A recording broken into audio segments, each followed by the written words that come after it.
कौशल एक चीज़ है, जब आप वहाँ एज ए कंपनी कमांडर, तो जब वो बड़े फेमस हो जाते हैं, फेमिलियर हो जाते हैं अमंग द कॉमन पीपल, अच्छा, उतने ही वो मिलिटेंट उनके अगेंस्ट हो जाते हैं। बिल्कुल होता है सर। मेरे हाँ। तो बाय नेम मेरे एम्बुसेस हुए Correct. 3 बार। पहला एम्बुस हुआ यही टाइगर कैंप, मैं पुखा पेट्रोलिंग के लिए गया हुआ था सर।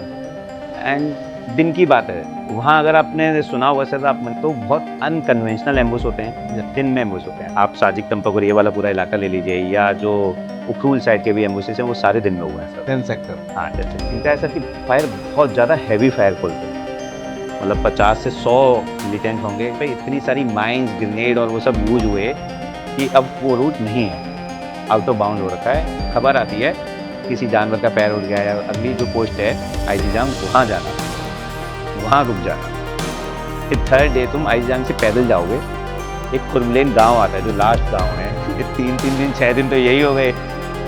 कमांडो की तरह घूम रहा है भाई, 12 बंदे, मतलब नहीं मैं तो अलाउ नहीं करूँगा। वो इलाका सर, मतलब जो मेरा टेरेन था वो बिल्कुल अलग था, वैली थी, प्लेन था। साजिक तंपक और वो वाला जो इलाका है सब प्लेन का था, वो बिल्कुल जैसे वियतनाम मूवीज़ में दिखाते हैं कि एकदम घने जंगल और सारा ऑब्स्टिकल कोर्स है। तो थोड़ा सा ना बाकी ऑब्स्टिकल कोर्स से अलग है वहाँ, मतलब 2-3 ऑब्स्टिकल्स बड़े खतरनाक से हैं। एक ऑब्स्टिकल है सर, वो आप मान के चलिए कि स्विमिंग पूल है, उसके अंदर पाइप्स पड़े हुए हैं, तो आप उसमें कूदते हैं, उन पाइप के बीच में से आप जाते हैं सर, और दूसरी तरफ से निकलते हैं। ये बीच से मतलब पानी के अंदर है पाइप। आधे रास्ते में कारगिल से पहले एक शार्प टर्न आया, टर्न लिया हमने, और गाड़ी पूरी घूमी, और एक तरफ खाई थी सर और एक तरफ पहाड़ था, तो उस पहाड़ पे गिर गई जाती गाड़ी। रिम एकदम ऐसी हो गई है, चिंगारी आग निकल रही है, पीछे झुक चुकी है गाड़ी। एक आर्मी ऑफिसर जो अपने एरिया ऑफ रेस्पॉन्सिबिलिटी में इतना मशहूर हो जाता है अमंग द कॉमन पीपल कि वो उतना ही बड़ा एनिमी बन जाता है मिलिटेंट्स का। ये कहानी है नॉर्थ ईस्ट की, जहाँ कर्नल कौशलेंद्र ने जब अपना टेन्योर किया तो वो इतने पॉपुलर थे अमंग द कॉमन पीपल के मिलिटेंट्स ने उनके नाम से 3 अम्बुस ऑर्गेनाइज किए। और सौभाग्यवश ये है कि कर्नल कौशलेंद्र उन तीनों अम्बुस से बड़े विचित्र तरीके से बच गए। तो आज हम जानेंगे कि आखिर वो किस तरीके से उन्होंने मिलिटेंट्स ने अम्बुस लगाए और किस तरीके से कर्नल कौशलेंद्र उन अम्बुस से बचे। उसके बाद हम बात करेंगे उनसे कि उन्होंने एक एडवेंचर रैली, जो बहुत ही डिफ़िकल्ट रैली होती थी, जिसको रेड दी हिमालयाज़ बोलते थे, और उसमें क्या था कि complete cross country Himalaya region में लद्दाख से लेके श्रीनगर तक का जिसमें रन होता था, तो उसमें किस तरीके से उन्होंने एडवेंचर कप को जीता, बहुत ही विचित्र कहानी है, उनसे जानेंगे। और फाइनली हम पूछेंगे कि उन्होंने एक ऑपरेशन किया था जो म्यांमार बॉर्डर पे था, और उसमें करीब उनको 5-6 दिन पैदल चल के उस हाइड आउट तक पहुंचा, जहां उन्होंने सैकड़ों वेपन्स और अम्यूनिशन को कैप्चर किया। तो ये सारी कहानी आज की हम एपिसोड जो पार्ट 1 है कर्नल कौशलेंद्र का, उसमें हम सब जानेंगे। और let's go and come and meet colonel Kaushalendra.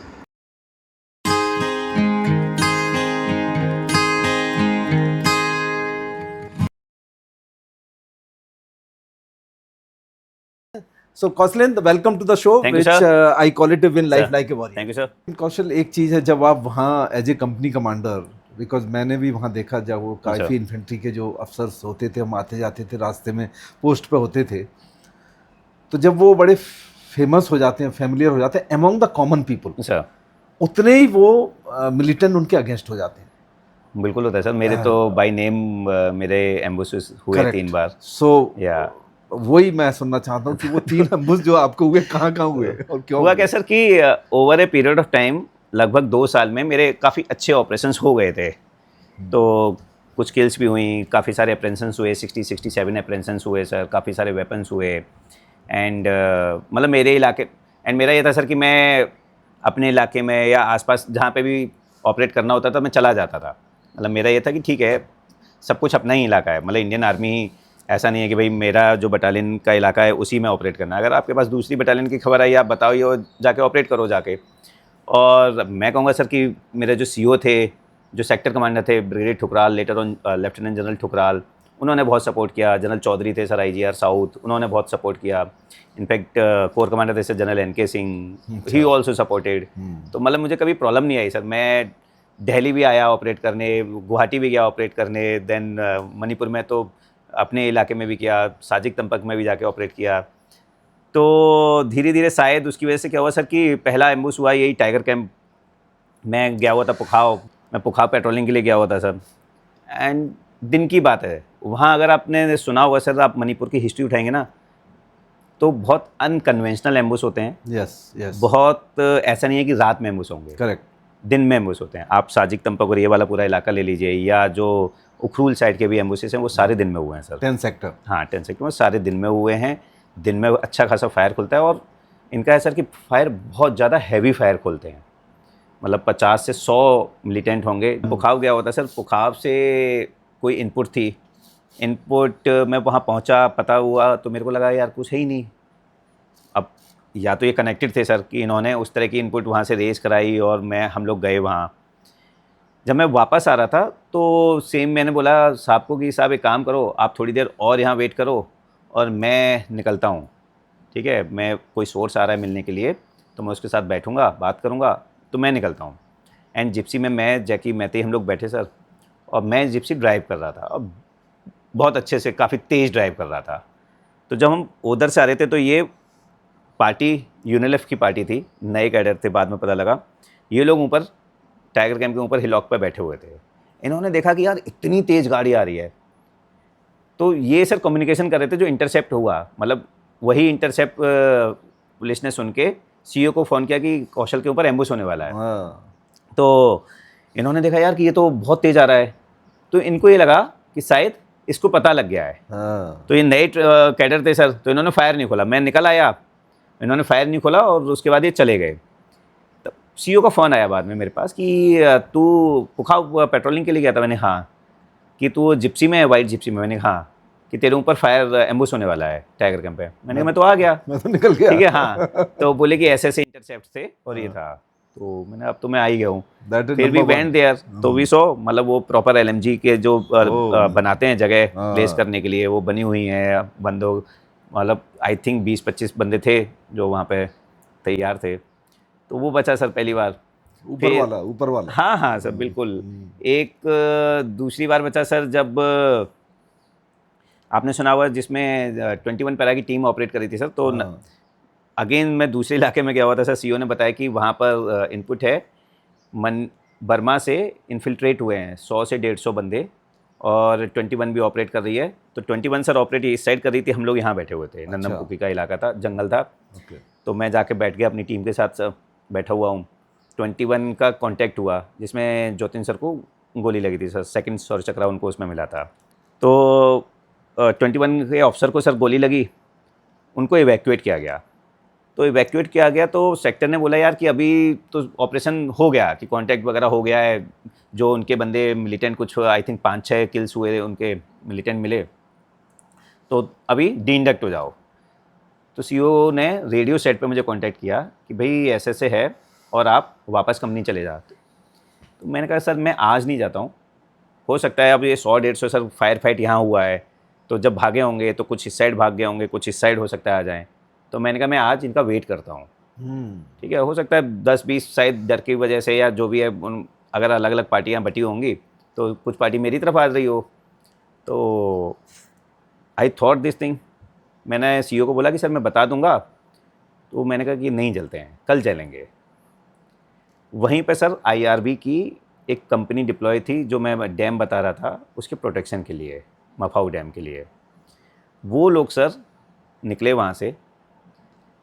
IRB की जो गाड़ियाँ हैं और असम राइफल की गाड़ियाँ लगभग एक जैसी हैं सर। वो सिविल गाड़ियाँ वो लोग भी यूज़ करते हैं, सिविल नंबर वाली, हम लोग भी वही यूज़ करते हैं।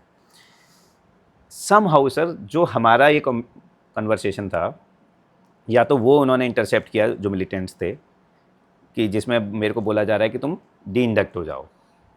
तो उन्होंने क्या किया सर कि जो मफाऊ डैम से लमलाई के लिए रास्ता जाता है, उस रास्ते पे उन्होंने एम्बुश लगाया। वो लोग यहाँ से यहाँ पहुँच चुके थे, ओके। उस पर एम्बुश लगाया सर। और जब ये IRB वाले वहाँ से निकले, जिप्सी और एक और इनकी 407 थी सर। तो इतना हैवी फायर आया सर कि जब मैं नेक्स्ट डे वहाँ गया तो छलनी हो रखी थी गाड़ियाँ, ओह, मतलब बहुत बुरी हालत थी। बहुत बंदे I भी think बंदे काफ़ी गए होंगे। 6 बंदे sir on the spot death हुई थी, कई सारे इंजर्ड हुए। तो मैंने सीओ को बताया कि सर ये ना, एंड सर अगले दिन उन्होंने, PLA था शायद, PLA या यूनिलेप, उन्होंने पहले दिन न्यूज़पेपर में आया कि ये एम्बुश हुआ। नेक्स्ट डे उन्होंने बोला कि ये एम्बुश हमने IRB के लिए नहीं किया था। ओह, आर्मी के लिए था। हाँ, तो वो मेरी टीम के लिए था सर।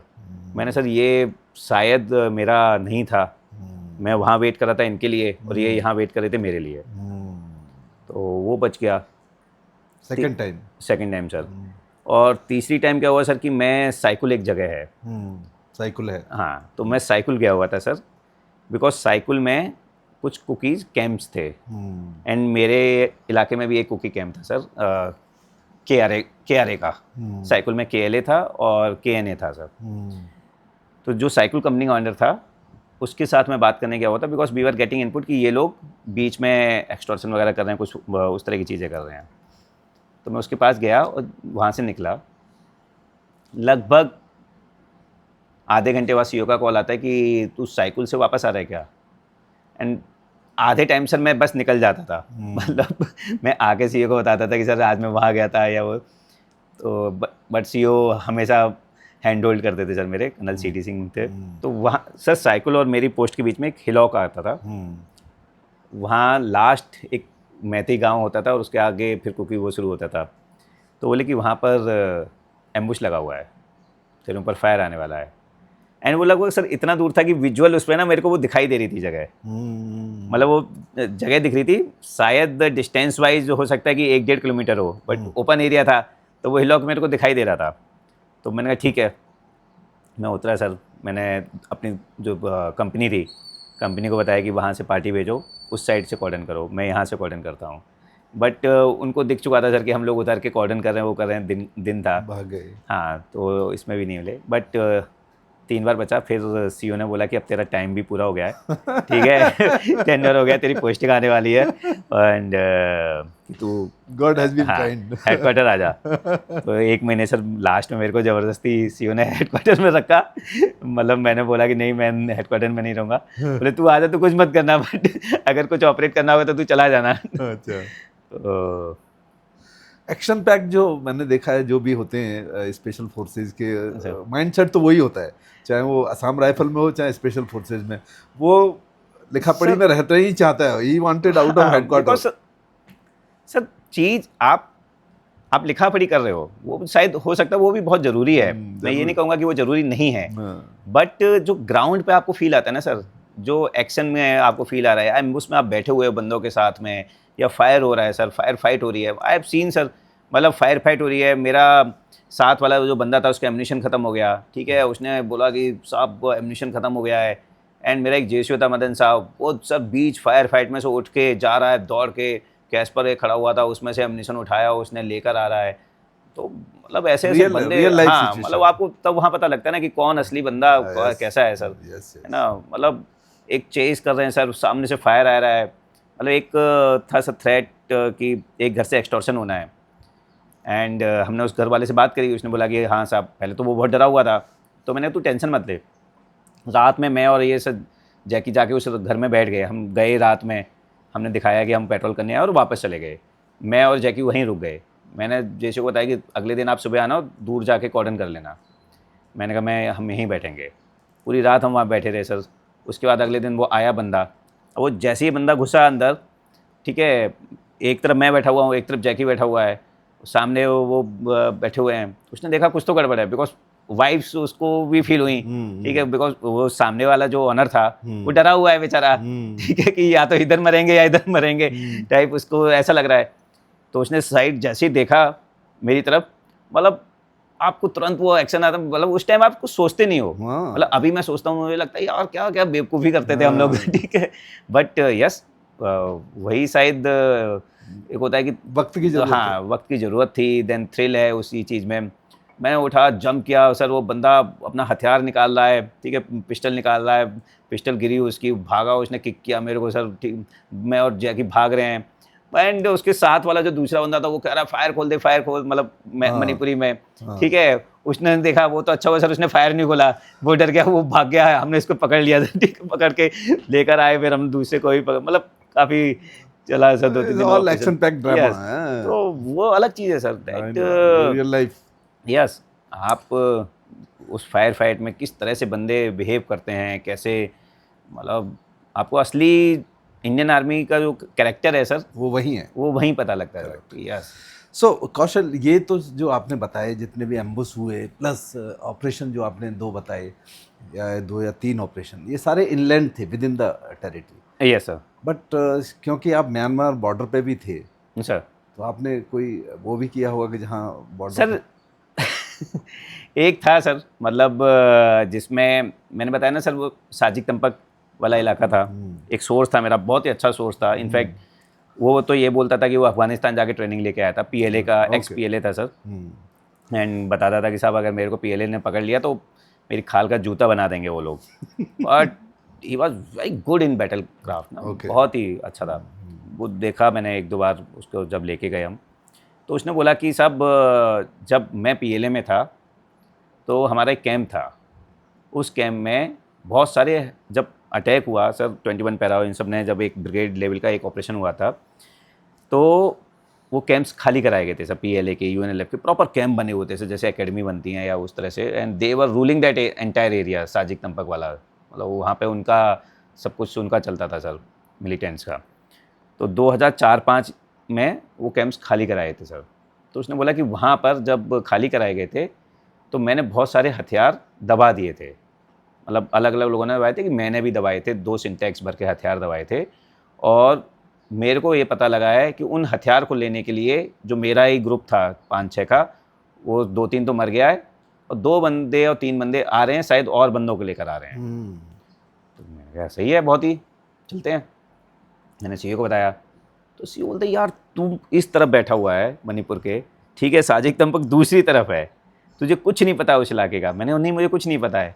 मैंने कहा कोई नहीं, मैंने कहा जाके ऑपरेट करना है ना, मैं कर लूँगा, पता तो करना ही हाँ है। पता तो करना ही पड़ेगा। तो बोले कि कहाँ पंगे ले रहा है यार, तो मैंने नहीं सर जाने दो, अब मैं सोर्स को ये नहीं बोल सकता ना कि यार हमारा इलाका नहीं है, खतरा ज़्यादा है या वो सारी चीज़ें। अच्छा, इलाका भी दूसरों का था? इलाका सर दूसरे सेक्टर का, दूसरे उसका था, मतलब बहुत ही अलग था वो। तो मैंने कहा सर आप कमांडर को बता दो, कमांडर एक बार आईजी को बता दें, आईजी अगर बोल देंगे मैं निकल जाऊंगा। और मैं निकल गया, मैंने कहा अप्रूवल तो आ ही जाएगा रास्ते में। हम लोग पहुंचे सर वहाँ पर, आसाम राइफल एक दूसरी यूनिट थी, 4-5 घंटे का रास्ता था। अब इससे मैंने बोला कि कितना टाइम लगेगा, तो इसने बोला सर सुबह निकलेंगे अर्ली मॉर्निंग, 3-4 घंटे में वहाँ पहुँचेंगे, 2 घंटे की वॉक है, वो ऑपरेशन करेंगे, शाम को वापस आ जाएंगे, नहीं तो अगले दिन वापस आ जाएंगे। तो मैंने कहा ठीक है। तो उसी के अकॉर्डिंग सर एक स्मॉल पैक लिया हमने अपना, एक सिंगल वो कि यूनिफॉर्म एक्स्ट्रा कैरी करने की या सूज पूछ की तो ज़रूरत है नहीं, एंड ना राशन उतना कैरी करना है कि भाई मैक्सिमम 24 घंटे का ऑपरेशन है। निकले सर, मैं वहाँ पहुँचा तो मैंने उस सीओ को बताया जो वहाँ के सीओ थे उस इलाके के, मैं सर ये खबर है। तो उसने बोला कि किसने दी तेरे को ये खबर? तो मैंने बोला मेरा सोर्स है, बाहर बैठा हुआ है। बोले अंदर बुलाओ उसको। तो मैंने बोला आजा तू। तो बोले क्या खबर है? तो उसने बताया कि ये खबर है। कि कहाँ की है? तो उसने मैप पे उंगली रख दी कि यहाँ की है। एंड जब उसने उंगली रखी ना सर मैप पे, तो वो बिल्कुल आईबी पे थी, ठीक है।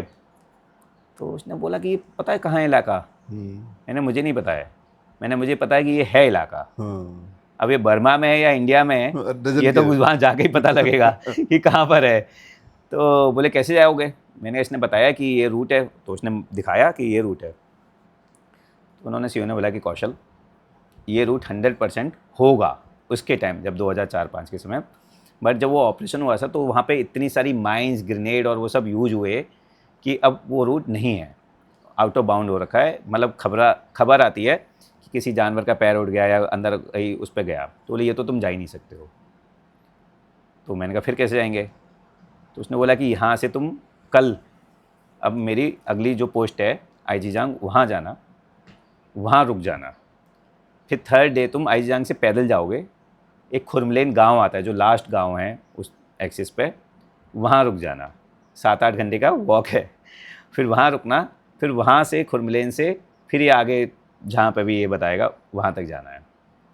मैंने बोला, मैंने तू तो कह रहा था 24 घंटे का रास्ता है, ये 3-3 दिन 6 दिन तो यही हो गए, ठीक है। तो मैंने ठीक है चलाएंगे, जाएंगे। Then we started sir. 12 बंदे लेके आया था मैं। तो सीओ ने पूछा कि कितने हैं तेरे साथ, मैंने 12 हैं।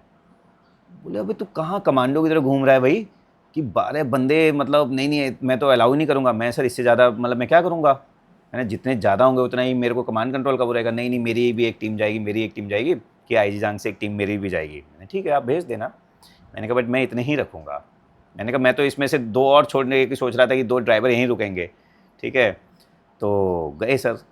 वो इलाका सर, मतलब जो मेरा टेरेन था वो बिल्कुल अलग था, वैली थी, प्लेन था।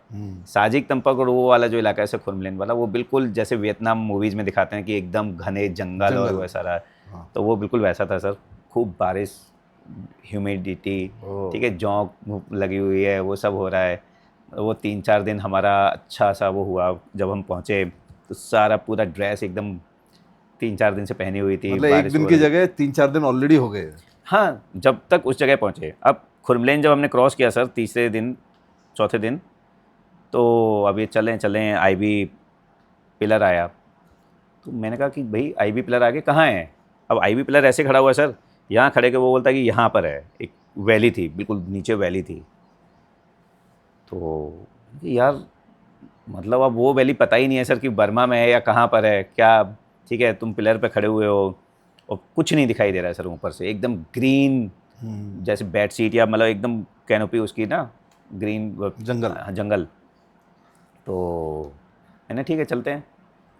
हम उतरे सर, पूरा भीग चुके थे, पूरा मतलब पूरी पीठ पे, हाँ उस पर जौंक लग चुकी थी लीची जो। तो उतरे सर, वहाँ पहुँचे एंड वहाँ पहुँच के सर इतना अच्छा कैंप बना हुआ था ना, ओह बहुत ही अच्छा। मतलब मैं वही सोच रहा था कि ऊपर चॉपर अगर घूम के चले भी जाएंगे तब भी नहीं पता लगेगा। एंड मेरा बंदा बोलता है कि साहब ऐसा ना हो कि हम 3-4 बंदे या वेपन्स के लिए आए हैं और हमारा ही एम्बुश हो जाए, कि जो अपना सोर्स है कि कहीं डबल क्रॉस कर रहा हो। तो मैंने कहा अभी तो यार ऐसा है कि यहाँ बैकअप भी नहीं आएगा, बैकअप आने में बहुत टाइम लग जाएगा, ठीक है। तो अलर्ट रहना, जो होगा देखेंगे। हम वहाँ पहुँचे सर, उसने दिखाया कि देखो सर यहाँ पर, उसके पास वीडियोस थे, फोटोग्राफ्स थे कि ये मेरी पासिंग आउट थी, ये स्टेज है, ये वाला स्टेज है, ये यहाँ पे लेडी कैडेट्स रहती थी, मतलब जो इनकी वो थी, ये है, ये एमिनेशन बंकर होता था, वो होता था। And then we got those syntax, मतलब हमें वेपन्स वगैरह मिले। बट हुआ क्या सर कि या तो हम लेट हो गए, तो एक सिंटेक्स खाली हो चुका था, एक सिंटेक्स में वी गॉट काफ़ी रिकवरी हमें मिल गई थी सर। मैं चलो कोई नहीं। But PLA is supposed to be the deadliest. बड़ी sir PLA and ULF they were deadliest. Yeah, they were deadliest. But उनके सर बहुत स्ट्रॉन्ग एथिक्स भी थे। Okay. मतलब मैंने कभी ये नहीं सुना उस टाइम तक, अभी का मुझे नहीं पता है, कि वो कभी बच्चों के ऊपर फायर नहीं करते थे। अगर आप बच्चों के या लेडीज़ के साथ जा रहे हैं तो आपके ऊपर फायर नहीं होगा। अगर आप एम्बुलेंस जा रही है, एम्बुलेंस के ऊपर फायर नहीं होगा। तो शायद अनरिटन वो था। But I believe now the things have changed. Sir अभी चीज़ें सारी कॉज के लिए नहीं थी। मतलब वो शायद एक कहते थे कि हम कॉज के लिए लड़ रहे हैं तो इसलिए हम ये चीज़ें फॉलो करते हैं। अभी लेटर ऑन तो सारा कुछ पैसा है, एक्सटॉर्शन और उसका वो था। आपने 21 पैरा एसएफ की बात की कि आई बिलीव कर्नल नेक्टर के साथ भी आपने कोई सर नेक्टर सर के साथ वो डिस्कस नहीं करेंगे सर, वो बहुत ही खतरनाक ऑपरेशन वैसे थे। तो ये बड़ा आपका जो 23 साम राइफल का बहुत ही हैपनिंग टेन्योर रहा। बहुत अच्छा टेन्योर रहा सबसे सर, बहुत अच्छा जबरदस्त टेन्योर, मतलब बहुत अच्छा। आप अच्छा बोलोगे, I will say this more yes, full of action. Full of action and satisfaction मैं कहूँगा सर। मतलब एक किसी भी फौजी को क्या चाहिए होता है सर। एंड आप ऑपरेशंस कर रहे हैं, आप रेस्क्यू ऑपरेशंस भी कर रहे हैं जहाँ लोगों को बचा भी रहे हैं, ठीक है। आपको किल्स भी मिले, आपको रेस्क्यू ऑपरेशंस भी मिले, आप ने एजुकेशन ट्रिप्स भी कराए, देन सीनियर्स रिकॉग्नाइज कर रहे हैं sir, you are getting gallantry award also. तो 100% वो है सर। तो जब ये सब कुछ आपका एक्शन पैक्ड लाइफ चल रही थी, तो फिर ये कहाँ से फितूल आया कि अब मैं स्पेशल फोर्सेज में जाऊंगा? ये क्यों?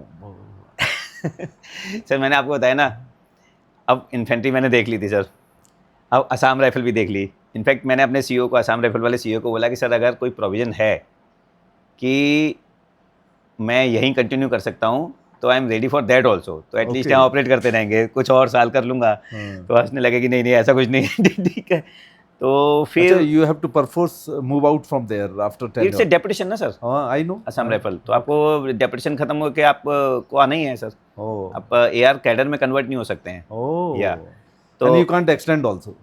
सर एक्सटेंड, हाँ एक्सटेंड भी नहीं होता है जनरली, बिकॉज वो रिलीवर वाले सिस्टम से उस तरह का एमएस पॉलिसी भी हैं। Hmm. तो मेरी फिर 23 पैरा रेज हो रही थी सर, न्यू रेजिंग। हाँ. मैंने कहा कि चलो यहाँ चलते हैं, कुछ नया और देखने को मिलेगा, सीखने को मिलेगा। बिकॉज ये होता है सर कि हर उसमें बोला जाता है ना कि ठीक है अगर आप में कुछ किंक है या कुछ और अलग करना है तो पैरा ऑप्ट कर लो। फिर नेक्टर सर के साथ ऑपरेट किया मैंने सर, तो नेक्टर सर बोलते थे कि तू 21 आ जा, ठीक है, तो आई गॉट चांस फॉर 23। मैंने कहा यार नई रेजिंग है तो अपनी तरह से आप चीज़ें कर सकते हो न्यू रेजिंग में जाके कुछ चीज़ें ना। Why 23 only?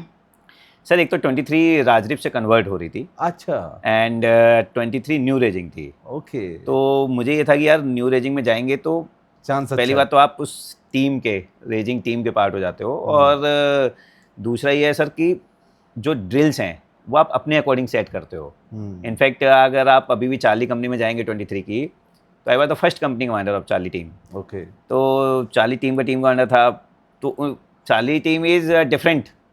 मतलब 23 में अगर आप अभी भी बात करोगे तो वो बोलेंगे कि चार्ली टीम का जो डिसिप्लिन है या चार्ली टीम की जो बैटल ड्रिल्स हैं वो अलग हैं बाकी टीम से 23 में।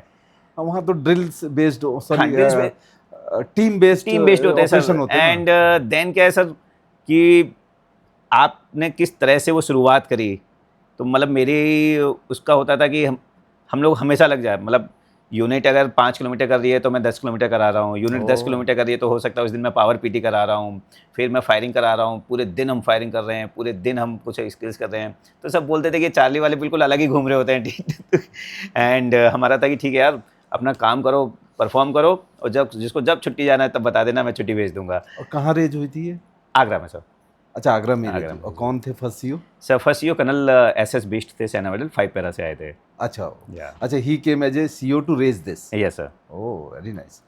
एंड 6 पैरा और 7 पैरा और 5 पैरा की ट्रेनिंग टीम थी सर, जो ये प्रोबेशन वगैरह ये सब करा रही थी। तो कौशल, पैरा में तो ऐसे तो ले नहीं लेते कि आप, मैंने बोला, एमएस ने बोला और पोस्टिंग ऑर्डर निकाल दिया, जैसे कि नहीं, आपको वॉलंटियर करना होता है ये सर। वॉलंटियर करना होता Yes, है और yes, फिर yes. उसके बाद में आपको प्रूव करना होता है कि Yes. You deserve that. आपको वॉलंटियर करना होता है सर, देन आपको प्रोबेशन पास करना होता है। तो- एंड काफ़ी सारे ऑफिसर्स वापस चले गए थे, तो वो कहानी बताओ ना, जो प्रोविजन की कहानियां होती हैं, that is the most Sir, important part of life. Probation सही बताऊं सर, इट्स फिजिकल से ज़्यादा साइकोलॉजिकल है। It's mental. मतलब मुझे ये लगता है कि अगर आप बेसिक फिटनेस है ना, basic fitness, yes basic fitness चाहिए। अगर आप बीपीटी फेल हो रहे हैं, ओवरवेट हैं, आप मतलब बेसिक फिटनेस नहीं है, तो आप प्रोफेशन मत सोचिए, बिकॉज आपको इंजरी हो जाएगी, आपके लिए खुद के लिए भी नुकसानदायक है मैं कहूँगा। बट यस अगर आप बेसिक फिट हैं, आप एक्सीलेंट में अपना बीपीटी कर रहे हैं, आप 10, 20, 30, 40 किलोमीटर दौड़ सकते हैं, then it's all mental sir. आप वज़न उठाइए, चलते रहिए, 10 हो जाता है, फिर 20 भी हो जाता है, 30 भी हो जाता है, 40 भी हो जाता है। मतलब मेरा ये था उस समय, शायद मैं अपने पीक पे था फिजिकल की, 2011, 12, 13 में। तो मतलब मुझे कभी फिजिकल से प्रॉब्लम नहीं आई।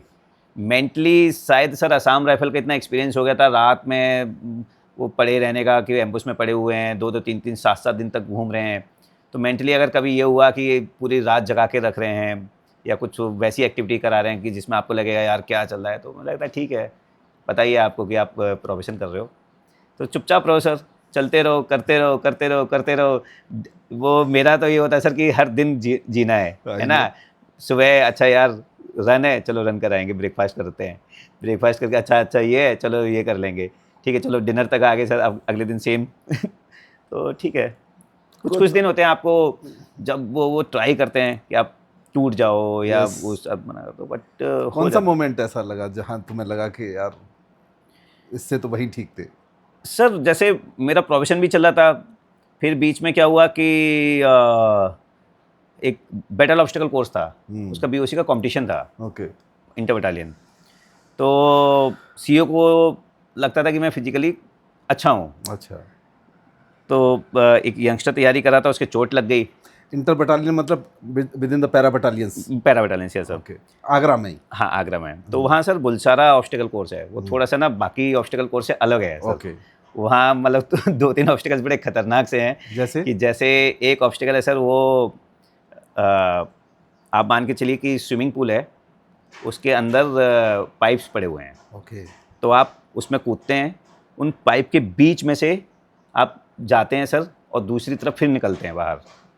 अच्छा, हाँ, तो इस तरह के ऑब्स्टिकल्स हैं सर वहाँ पे। पाइप के बीच से मतलब पानी के अंदर है पाइप? हाँ, मतलब उसमें पानी भरा हुआ है सर। अच्छा, और अच्छा, पानी के अंदर पाइप में आप जा रहे हैं, अब तो चौड़े आप, पाइप हैं। हाँ, तो आपको सर वो एक वो लगने लगता ना, फोबिया। फोबिया लगने लगता है कि यार मतलब पता नहीं मैं डूब गया इसमें, इसी में रुक गया कहीं वो। तो बहुत सारों को वो लगता है। एंड तो इसी तरह के ना 2-3 ऑब्स्टिकल्स काफ़ी अलग हैं सर। थोड़ा लेंदी है सर, काफ़ी लंबा भी है। देन लास्ट में जाके आप फिर फायर करते हो, तो आप पानी के अंदर घुसे, तो जब आप बाहर निकले तो पूरे भीग चुके हो सर, हथियार भीग चुका है, पिट्ठू भीग चुका है, सारा पूरा आपकी कॉम्बैट ड्रेस भीग चुकी है। उसके बाद आप बाकी जो ऑब्स्टिकल कर रहे हो उसमें मिट्टी भी है, तो वो पूरा कीचड़ हो चुका है सर आपका सारा जो है ना। तो लास्ट तक तो जाते जाते आप अच्छा खासा भूत बन चुका होता है। तो उसमें क्या हुआ सर कि मैं देखता था कि अच्छा यंगस्टर जा रहा है, वो प्रैक्टिस कर रहा है, ठीक है। अब इस यंगस्टर को चोट लग गई, तो सीओ ने बोला कि तू कर ले। एंड बोला कब सर, जिस दिन कंपटीशन था, हम लोग सुबह गए कि आज कंपटीशन है, मैं उस दिन पीटी ड्रेस में था। तो सीओ ने बोला कि यार तू ऐसी थे सर उस दिन, कर्नल राजेश शर्मा सौर्य चक्रा। तो उन्होंने बोला कि कौशल, उसके चोट लगी है तो तू दौड़ जा। तो पहले मुझे लगा कि शायद मजाक कर रहे हैं, तो मैंने हाँ मैं तो साथ में दौड़ूंगा ही, एनकरेज करूंगा। तो बोले नहीं नहीं यार तू दौड़ जा। तो मैंने कहा अरे पार्ट ऑफ कंपटीशन। हाँ। तो मैंने तो लास्ट बीओसी 2006 में किया, 5 में किया था, जब मैंने कमांडो कोर्स किया था, ठीक है। मैंने तो प्रैक्टिस ही नहीं करी। एंड सब फॉर दोज ऑब्स्टिकल्स ना you require practice, this is probation. हाँ। Okay. तो मैं तो बोले नहीं नहीं तू कर लेगा, मतलब अच्छा तेरा तो फिजिकल वैसे भी अच्छा है। तो मैंने कहा ठीक है देखता हूँ। मैं गया सर, चेंज करके आया, गो हुआ। एंड पहला ऑब्स्टिकल, दूसरा ऑब्स्टिकल, तीसरा ऑब्स्टिकल, लास्ट ऑब्स्टिकल था सर शायद रोप वाला था, जब आपको चढ़ना होता है।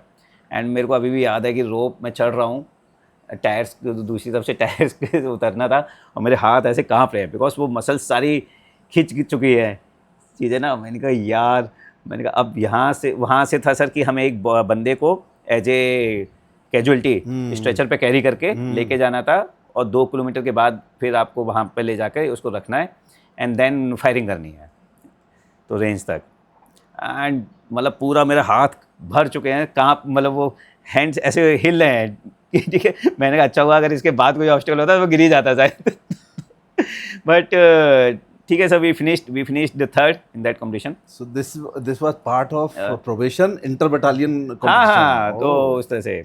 देन एक शत्रुजीत कंपटीशन होता है सर, जैसे कैम्ब्रियन होता है सर हमारे इन्फेंट्री में, तो शत्रुजीत होता है। And again sir it's like mental and physical, उसका एक्सट्रीम है वो, कि आप पहले दिन गो करते हो। तो इसमें क्या हुआ सर कि मेरी डॉटर बॉर्न हुई थी, 2012 की बात है।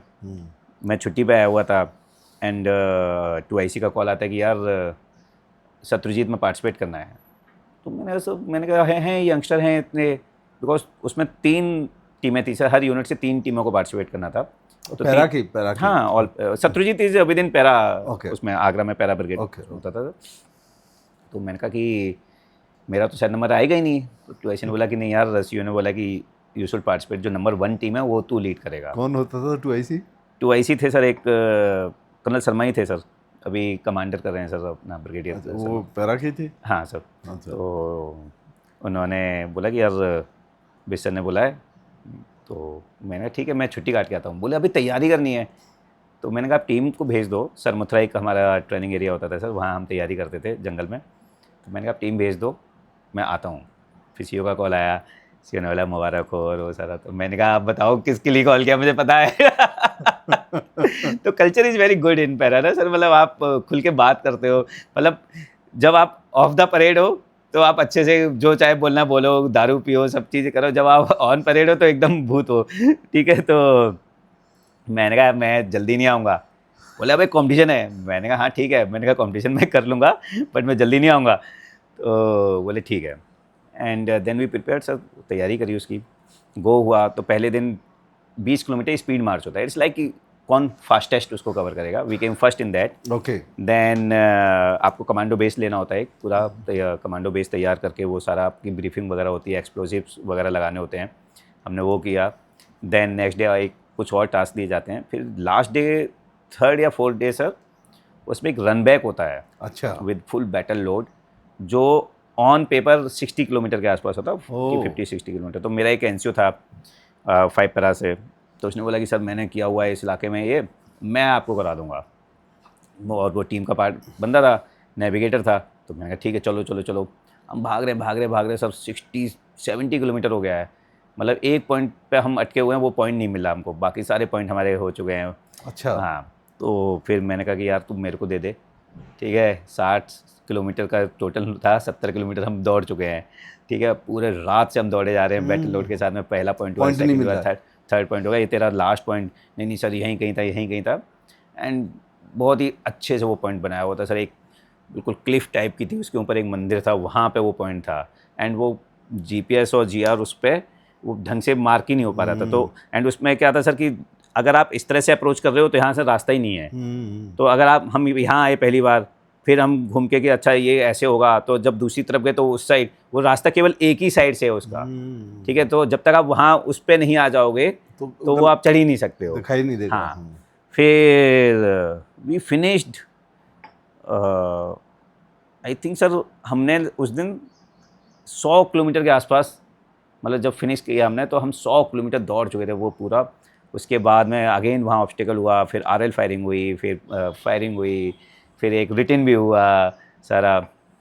आउट ऑफ 15 टीम, मतलब we came 3rd, but she was very happy because मैं सीनियर मोस्ट वो था सर। बाकी सारे टीम्स में लेफ्टिनेंट्स थे, ठीक है, मैं सीनियर मोस्ट ऑफिसर था। And he was very happy कि यार 12 टीमें तेरे से पीछे हैं। तो सो टीम वन फाइनली। हाँ we came 3rd sir, we came 3rd। Okay okay okay.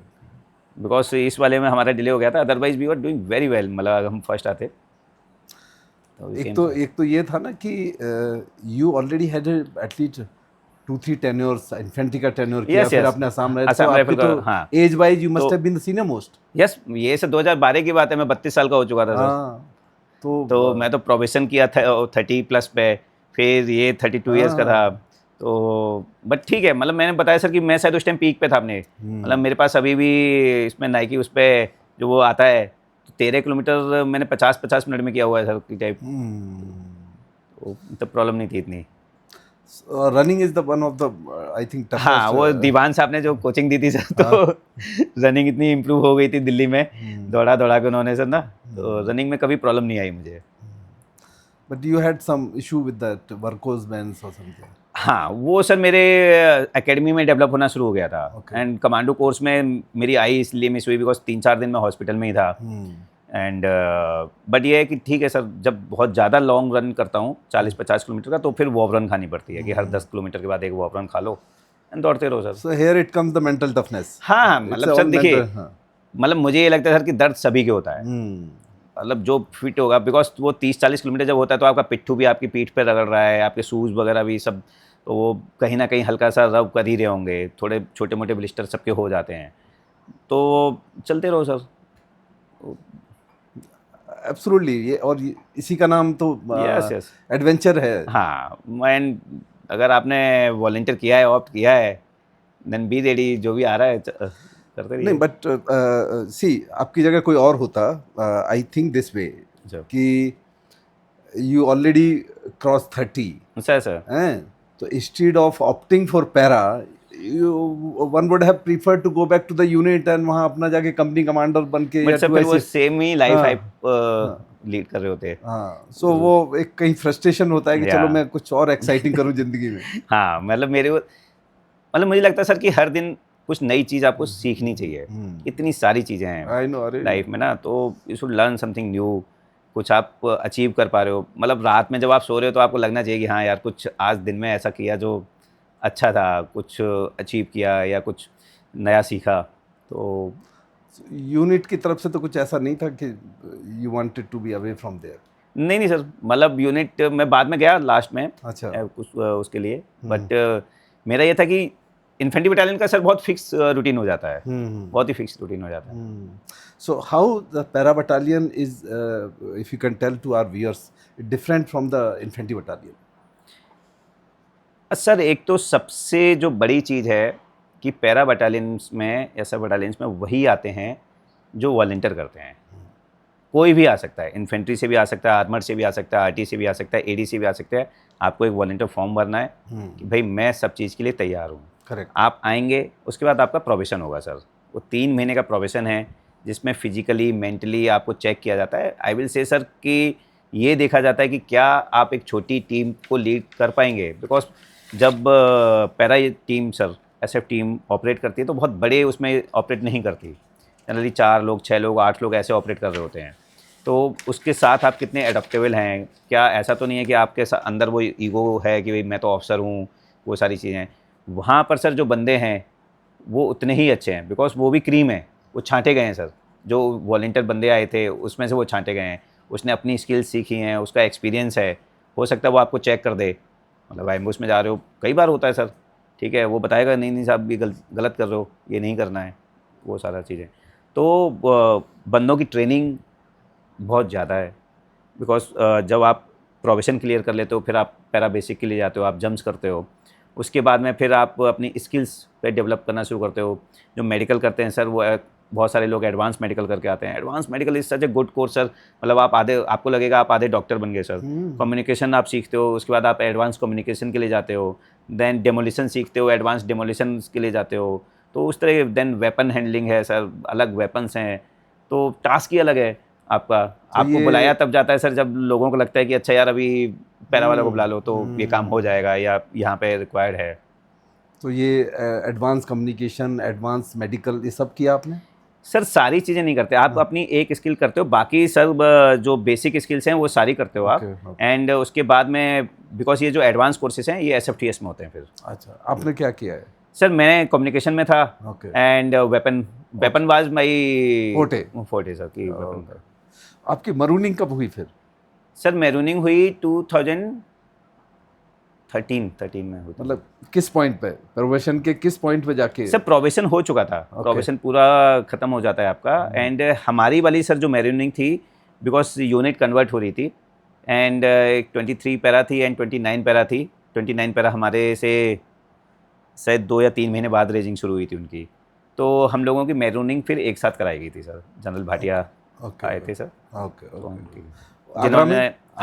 जिन्होंने क्वालिफाई कर लिया था सर, प्रोबेशन क्लियर हो गए थे, तो उन सबको फिर मैरूनिंग कराया गया था। एंड क्वालिफिकेशन सर्टिफिकेट तो कर्नल बेस्ट ने ही दिया होगा सर? वो तो आप उसमें सर क्या होता है कि प्रोबेशन क्लियर करना इट्स नॉट, पूरी एक टीम बैठती है, एक ट्रेनिंग टीम है जो आपका प्रोबेशन करा रही है सर।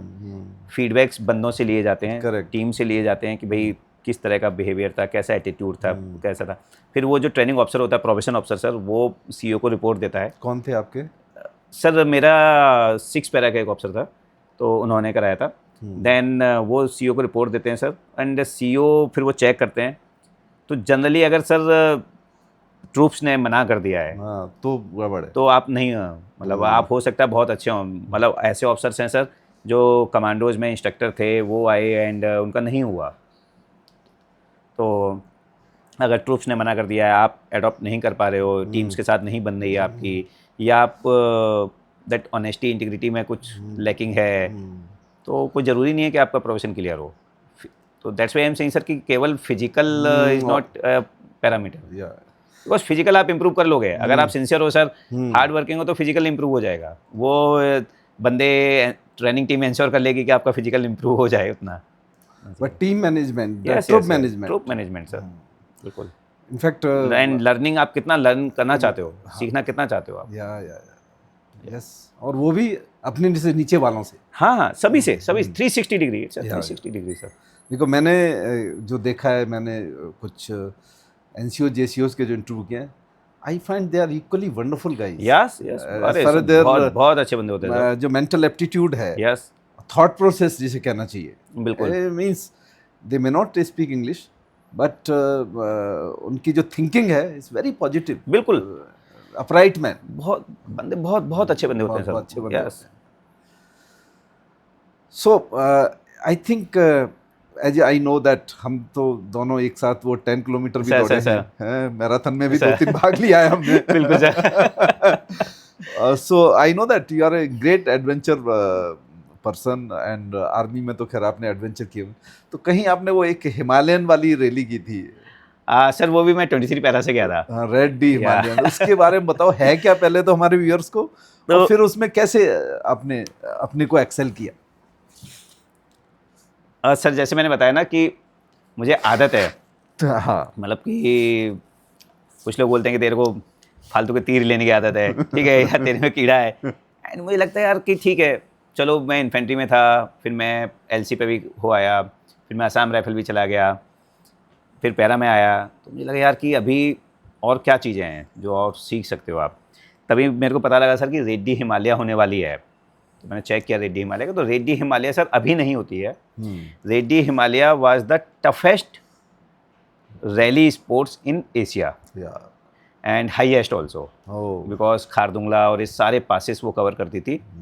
और उसमें 3 कैटेगरी होती हैं सर. एक T1 होता है एक्सट्रीम में, ओके, जिसमें T1 में क्या होता है कि आप अपनी गाड़ी को मॉडिफाई कर सकते हो किसी भी तरह से, अच्छा, इंजन को whatever way you want okay, आप मॉडिफाई कर सकते हो और कोई लिमिट नहीं है उसकी. T2 में क्या है सर कि T2 में आप इंजन को मॉडिफाई नहीं कर सकते हो, बेसिक मॉडिफिकेशंस अलाउड हैं, आप उतना कर सकते हो. फिर एक एडवेंचर कैटेगरी होती है. Adventure category I will say sir कि इट्स नॉर्मल, मतलब वो जो T1 एंड T2 का रूट होता है रेस का या उसका, वो सेम होता है. एडवेंचर कैटेगरी दूसरे रूट के थ्रू ट्रैवल कर रही होती है, तो उसमें आप रेस नहीं करते, उसमें आपको एक सेट टाइमिंग एंड वो दिया जाता है, तो आपको वही फॉलो करना है. अगर 40 की स्पीड दी गई है तो आप 40 से अगर 45 पे पाए जाएंगे तो उसकी पेनल्टीज़ हैं. तो उसमें आपने उस एवरेज को कितने अच्छे से मेंटेन किया उसके बेस पर विनर होता है. T1 एंड T2 में विनर होता है सर एक्सट्रीम कैटेगरी में जो फास्टेस्ट लैप्स कर रहा है. तो सपोज करिए कि शिमला से शुरू हुई थी सर हमारी, तो शिमला से मनाली हमें पहुंचना था, तो उसमें क्या होगा सर, एक ट्रांसपोर्ट लेग होगा, एक हो सकता है 2 हो या 3 हो, depending on the route and कितना डिस्टेंस है. और ट्रांसपोर्ट लेग में आपको एक बेसिक टाइम दिया जाता है कि 60 किलोमीटर है कि आपको 1.5 घंटे में पहुंचना है या 1 घंटे में पहुंचना है, तो आप उस नॉर्मल स्पीड से आप पहुंचते हैं. फिर वो कॉम्पिटिटिव लेग शुरू होगा, तो कॉम्पिटिटिव लेग पे आप लाइनअप हो जाएंगे as per your number. Competitive leg से जितना भी बड़ा होगा वहाँ पे आपको प्रॉपर गाड़ी का हवाई जहाज़ बनाना है एंड जो फास्टेस्ट करेगा वो टाइम लिया जाएंगे कि आपने कितनी करी. तो दिन के लास्ट में सर जो जिसने पूरे दिन में सबसे कम टाइम लिया होगा कॉम्पिटिटिव लेग में, वो नेक्स्ट डे नंबर 1 पे आ जाएगा. अच्छा, हाँ. कॉम्पिटिटिव लेग हमेशा लास्ट वाला होता है? नहीं सर, कॉम्पिटिटिव लेग कोई भी हो सकता है, है 2 कॉम्पिटिटिव लेग हो. जब लंबा रूट होता है सर, मनाली से हम ले गए थे तो उस दिन शायद 3 कॉम्पिटिटिव लेग थे, 3 तो या वो 4. पहले से बताते होंगे? हाँ, वो सर आप मारुति पहले स्पॉन्सर करती थी, मारुति का इवेंट होता था सर ये. एंड तो पूरी आपको एक रोड बुक मिलती है, पूरी ब्रीफिंग्स होती हैं प्रॉपर. इट्स मतलब बहुत ही अच्छे से ऑर्गेनाइज्ड होता था सर, अच्छे से ब्रीफिंग्स होती थी, ड्राइवर्स ब्रीफिंग हो रही है, मतलब क्रू ब्रीफिंग हो रही है, आपके पास एक एडमिनिस्ट्रेटिव टीम होती है, सपोर्ट टीम होती है, आप उसको ब्रीफ करते हो कि भाई मैं यहाँ कॉम्पिटिटिव लेग फिनिश करूँगा, तुम यहाँ खड़े रहना, गाड़ी में अगर कोई प्रॉब्लम होगी तो फटाफट उसको सही करना, ताकि मैं सेकंड कॉम्पिटिटिव लेग के लिए मूव कर पाऊँगा ढंग से. तो जब मुझे ये पता लगा तो मैंने सीईओ को बताया कि सर मैं जाना चाहता हूँ. तो सीईओ ने बोला यार कि तू अभी तो आया है, ठीक है, अभी तू इसमें कहाँ में भाग रहा है. तो मैंने नहीं सर, मतलब मैं देखना चाहता हूँ, करना चाहता हूँ. तो बोले ठीक है, ट्रायल हो रहे हैं. तो NSG ट्रेनिंग सेंटर में ट्रायल थे सर, उनका एक ट्रैक है जिस पे वो ड्राइविंग वो करवाते हैं. तो वहाँ पे ट्रायल थे सर आर्मी एडवेंचर विंग के, तो मैं गया वहाँ पे, ट्रायल में सेलेक्ट हो गया. अच्छा. हाँ, तो एक सुबोध सर थे, उसमें एक सर ड्राइवर होता है, एक नेविगेटर होता है. तो सुबोध सर सीनियर थे एंड वो पहले जा चुके थे. तो उन्होंने चलवाया, तो बोले कि हाँ ठीक है. अच्छा. तो बोलते हैं कि तू नेविगेटर बनना. मैंने हाँ ठीक है, मैं नेविगेटर बन जाऊँगा. मैंने कहा मेरे को जाना है, पार्टिसिपेट करना है, मैं नेविगेटर कर लूँगा, आप चलो. देन हम पहुँचे सर, शिमला पहुँचे. तो मैंने क्या किया सर कि जब वो रोड बुक आई, मैप बुक्स आती है जो, मैं पूरा एक ट्रिप मार के आया सर पहले. अच्छा. हाँ, पूरे रूट की रैकी करके अकेले? आया मैं अकेले सर। अच्छा, फौजी गाड़ी लेके? हाँ, ओके। मैंने सीओ से परमिशन ली एंड सीओ कर्नल बेस्ट ने मेरे को सर गाड़ी दे दी अच्छा, कि ठीक है। 23 पैसा एसएफ में आने के हाँ कितने दिन बाद इस इवेंट शुरू होगी? सर 3-4 महीने बाद। अरे क्या हाँ, बात है। मतलब तब तक मेरा प्रोफेशन भी पूरा नहीं हुआ था। ठीक ओके, है। अच्छा। तो मैंने सर मुझे जाने दो, मैंने आके मैं बाकी चेक करता रहूँगा।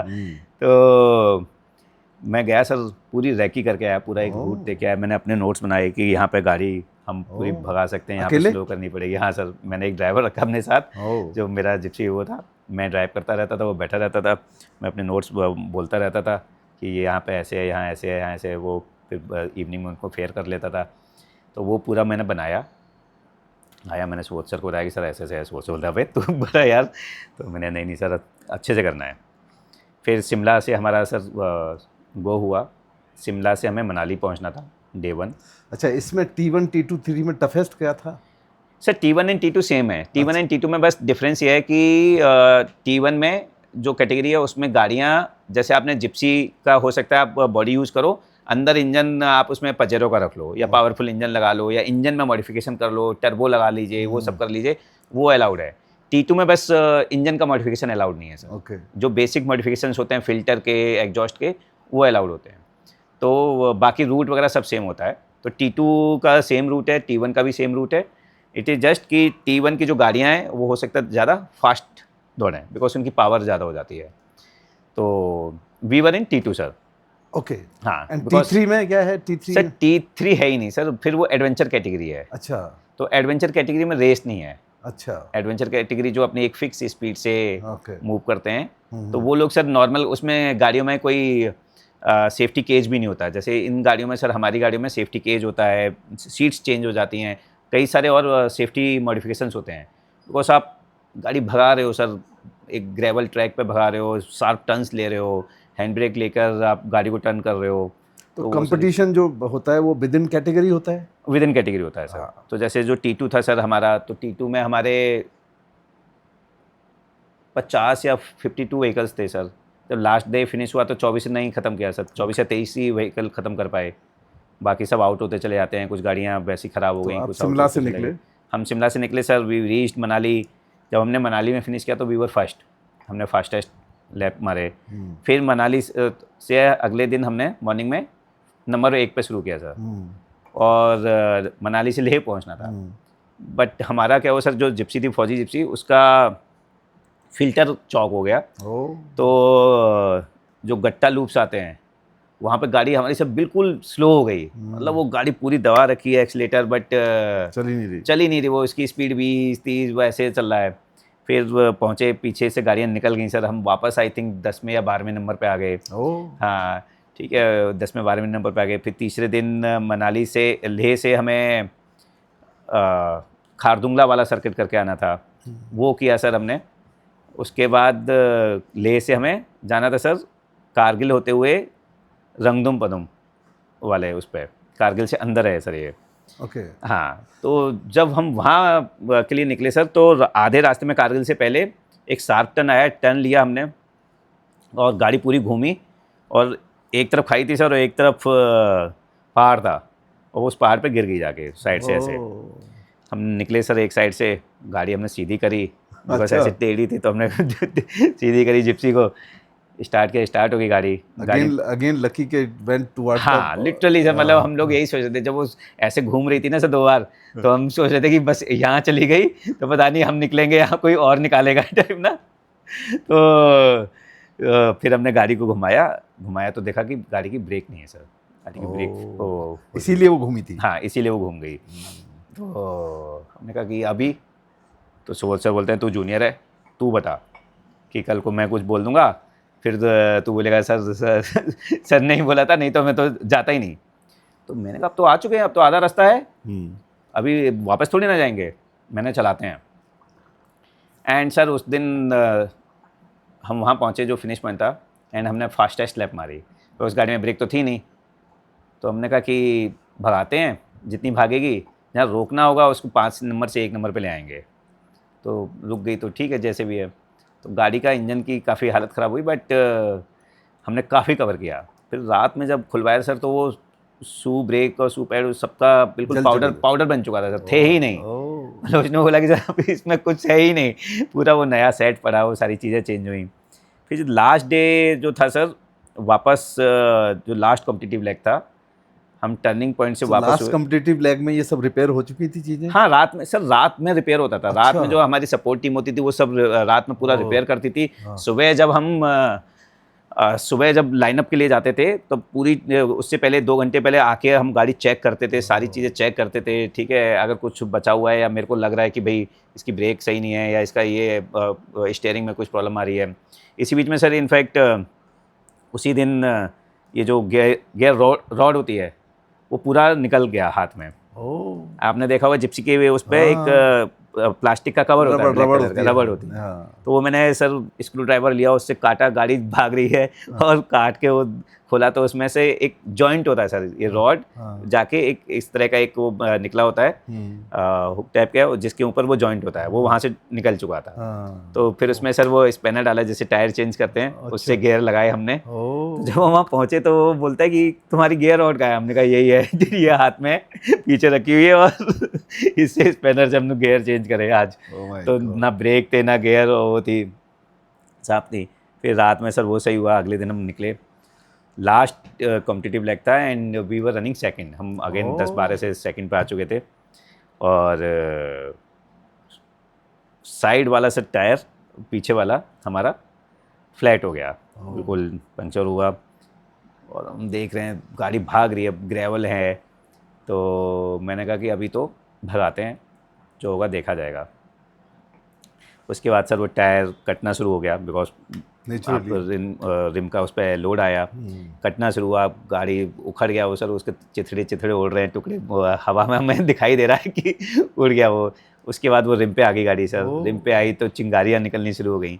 देन क्या होता है सर कि एक ना स्पेयर फ्यूल टैंक होता है जो पीछे लगा होता है, तो हमें बस ये डर था कि चिंगारी से उसमें आग ना लग जाए। करेक्ट, ठीक पेट्रोल है, है। तो हमने कहा कि ठीक है यार, अब 32 किलोमीटर है, अब या तो रुक के ये सब चेंज कर लें और हो सकता है 5 में 6 में या 10 में आएंगे, या फिर ट्राई करते हैं, जो होगा देखेंगे। ठीक है, तो हम लगे हुए हैं सर, लगे हुए हैं, गाड़ी रिम एकदम ऐसी हो गई है, चिंगारी आग निकल रही है, पीछे झुक चुकी है गाड़ी। ठीक है, तो जब हमने फिनिश पॉइंट देखा तो लोग वहाँ दूर से खड़े हो गए, इकट्ठे हो गए कि अरे पूरी गाड़ी ऐसी, बिकॉज चिंगारियाँ भी निकल रही हैं, धूल भी ज़्यादा उड़ रही है, उस रिम पे आ रखी है गाड़ी और एक तरफ झुकी हुई भी है, तो लोग बाग दूर से देख रहे हैं कि ये कौन सी गाड़ी आ रही है। ठीक है, and we finish second sir. क्या बात है, क्या बात है। उसमें क्या होता है सर कि एक ट्रॉफी होती है जो ट्रू ग्रिट एंड आउटस्टैंडिंग करेज के लिए मिलती है, पूरे सारी कैटेगरी में केवल एक ही टीम को वो मिलती है। तो हम सेकंड भी आए और हमें वो ट्रॉफी भी मिली sir. That is called killing instinct. तो कम वाट में करना है। ठीक है यार, अब मतलब सर, अब जहाज से कूद गए, अब वो पैराशूट खुल गया तो अच्छी बात है, नहीं खुला तो रिजर्व खोलो, रिजर्व नहीं खुला तो फिर देखो कि करना क्या है, वो तो तब की बात तब देखेंगे। अब पहले से ये सोचने लग जाए सर कि पैराशूट खुलेगा नहीं खुलेगा तो जंप कब करोगे। एक्चुअली वो जो बोला है ना कि जब आप ठान लेते हो ना तो कायनात भी आपका साथ देती है। या बिल्कुल sir, it is always happen, universe helps you. मुझे ये लगता है 100% एफर्ट है, यस, तो सब हेल्प करते हैं। या यूनिवर्स हेल्प्स हेल्प करते हैं, yes, to achieve your aim. या इसमें दो चीज मुझे, एक तो बड़ा ये है कि लॉजिस्टिक बहुत जबरदस्त होता होगा जब रात को सब रिपेयर होता सर। है। लॉजिस्टिक, यस, आपकी जो सपोर्ट टीम है वो हर जगह होती है। हाँ, जैसे रास्ते में भी क्या होता था कि हम उनके साथ कम्युनिकेशन में होते थे, तो मेरे को अगर रास्ते में लग रहा है, जब ये फिल्टर वाला हुआ सर, जब हम गट्टा लूप चढ़ रहे थे, तो हमने बताया कि यार गाड़ी मूव नहीं कर रही है, बिल्कुल स्पीड नहीं ले रही है, बिल्कुल रुक रही क्या है। कम्युनिकेशन डिवाइस होता था? सिग्नल अफसर हूँ तो सर मोबाइल भी थे और हमने एक रेडियो सेट भी ले रखा था, तो अगर कहीं मोबाइल नहीं आया तो रेडियो सेट पे कनेक्ट करने की कोशिश कर लो। सर अपने पैरा यूनिट में जो हमारे पास थे, तो सीओ ने उस तरह से सर बिल्कुल हमें पूरी सपोर्ट दे रखी थी कि तुम यूज कर लो जो भी तुम्हें लेके जाना है। तो हम वो लेके गए हुए थे सर, एंड अब वो आए जहाँ पे जब ट्रांसपोर्ट लैग होता है, जो मैं बता रहा था कि ट्रांसपोर्ट लैग में फिर हमने उनको वो दिया, आधे घंटे उन्होंने वो सही किया, उसके बाद फिर हमने भगाया, बिकॉज वो अगर आप लेट पहुँचोगे रिपोर्टिंग के लिए तब भी पेनल्टी लगेगी आपके ऊपर। तो बट वो सपोर्ट टीम का बहुत बड़ा रोल होता है सर। नेचुरली। इसके बाद आपने कुछ ट्रेनिंग में भी बड़े कारनामे किए हैं, कुछ जेसी वेसी की ट्रेनिंग में गए थे, आई थिंक आपको यूनिक मतलब जेसी के कैडेट रहे होंगे कि जिसने 50% ही कोर्स किया और उसके बाद भी वो हाई ग्रेडिंग लेके आ गया। Sir unique, I think we must be the probably the only one officer like sir that। पता नहीं मतलब, बट मैंने बताया कि मेरे को सीनियर्स बहुत अच्छे मिले। एंड हुआ क्या सर कि पहली बात तो बीच बीच में मैं फ़ौज छोड़ने का प्लान करता रहता था। जब मुझे लगता था यार अब पीस पीस में जाना है, ठीक है, तो मैं सीओ बताता कि सर मैं फ़ौज ही छोड़ देता हूँ। तो मैंने जब मेरा सेना मेडल आया था तब मैंने पेपर पुटअप किए थे। उससे Okay। पहले जब मैं पुंछ में था तो तब मैंने पेपर पुटअप किए थे। देन आगरा में मैंने सीओ को बताया कि सर मेरा ज़्यादा प्लान है नहीं, ठीक है। तो सीओ ने बोला कि 10 साल तेरी नौकरी होगी अब तो यार, तू जेसी कर ले। तो मैंने कहा ठीक है, पहले प्रोफेशन कर लेता हूँ, कुछ एक्सरसाइज वगैरह कर लेता हूँ, तो और सीख साख के जब फिर करेंगे। तो क्या हुआ सर, जेसी आ गया मेरा, एंड तब मेरी जंप्स चल रही थी। तो मैंने सीईओ को बोला कि सर एक काम करो, इसको डिले करा दो तो मैं थोड़ी पढ़ाई कर लूँगा, बिकॉज लास्ट कोर्स मैंने 2005-06 में किया था। तो मैंने कहा इतने साल हो गए, 6-7 साल मैंने पढ़ाई नहीं करी है। एंड जेसी आपको पता है सर कि आई नो, मतलब कोर्स जो इसमें लोग बाग 6-6 महीने 1-1 साल तैयारी करके बिल्कुल। रट के तब जाते हैं। तो सीईओ ने कहा कि अच्छा चल मैं बात करता हूँ। तो सीईओ ने जब चेक किया तो मैंने तो ऑलरेडी 2-3 बार जेसी कैंसिल करा रखा था, क्योंकि मुझे करना नहीं था, मुझे फौज छोड़नी थी उस समय। तो सीईओ ने बोला कि भाई जिस दिन मेरी सर जंप्स ख़त्म हुई, 17 जनवरी या 19 जनवरी की बात है सर। तो सीईओ ने बोला कि यार मेरी पीएलडी हुई, विंग्स लगाई गई, और सीईओ ने बोला कि वो तेरा जेसी कैंसिल नहीं हुआ है। तो मैंने कहा कैंसिल नहीं हुआ मतलब? तो बोले भाई यार कोई नहीं, तू चला जा, वहाँ तैयारी कर लेना। मैंने कहा वहाँ क्या तैयारी होती है, ठीक है, जेसी में तो वो थोड़ी ना है कि वहाँ जाके तैयारी होगी, और जेसी कैंसिल है ना? होता भी नहीं है कभी। हाँ, तो मैंने कि नहीं यार, कमांडर ने बोला है कि अरे नहीं, मैंने उसे देखा है, अच्छा करेगा, तू चिंता मत कर, अच्छा भेज दे उसको। तो मैं सर आपको पता है सारे ऑफिसर 6-6 महीने तैयारी करते हैं, प्री कोर्स लेते हैं, तब जाते हैं। तो मैंने ठीक है जाता हूँ मैं। तो 21 से जेसी शुरू था सर, 21 जनवरी से 19 से शुरू था, 2-3 दिन बीच में थे। मैंने अपना पैकिंग वैकिंग करी, नेक्स्ट डे गया मैं मऊ, पहुँचा। तो जो एंट्रेंस होता है सर, कर्नल दलाल थे ग्रेनेडियर के, एंट्रेंस में 4 नंबर आए मेरे को। अच्छा। तो बोलते हैं कमांडो तेरा क्या सीन है भाई, मतलब तेरे को पढ़ाई नहीं करनी? तो मैंने नहीं मुझे करनी है, बट फिर मैंने बताया कि सर मैं तो ऐसे प्रोफेशन में था, ये सारी चीज़ें कर रहा था, एंड ये अचानक से जेसी आया, मतलब पहले कैंसिल कराने का ट्राई कर रहे थे बट हुआ नहीं, तो मैंने तो पढ़ाई नहीं करी है, अब ये बताओ करना क्या है।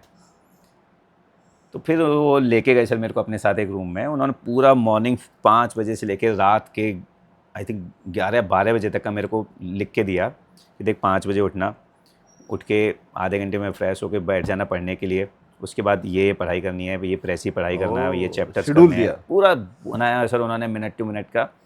बोले तू ये कर, ठीक है, जिसमें सब कुछ था सर कि प्रेसी भी पढ़नी है, मेरे को पुराने पेपर्स करने हैं, प्रेजेंटेशंस देखनी है, फिर रिवीजन करना है, फिर पिछले दिन का रिवीजन करना है, जो उस दिन क्लास में हो रहा है वो क्लास की एक बार स्लाइड्स देखनी है, ठीक है। तो दिया उन्होंने सर, एंड मैंने बिल्कुल सिंसियरली उसको फॉलो किया। उन्होंने बोला कि देख अगर तू ये कर लेगा तो अब तू फिदाइन बन जा।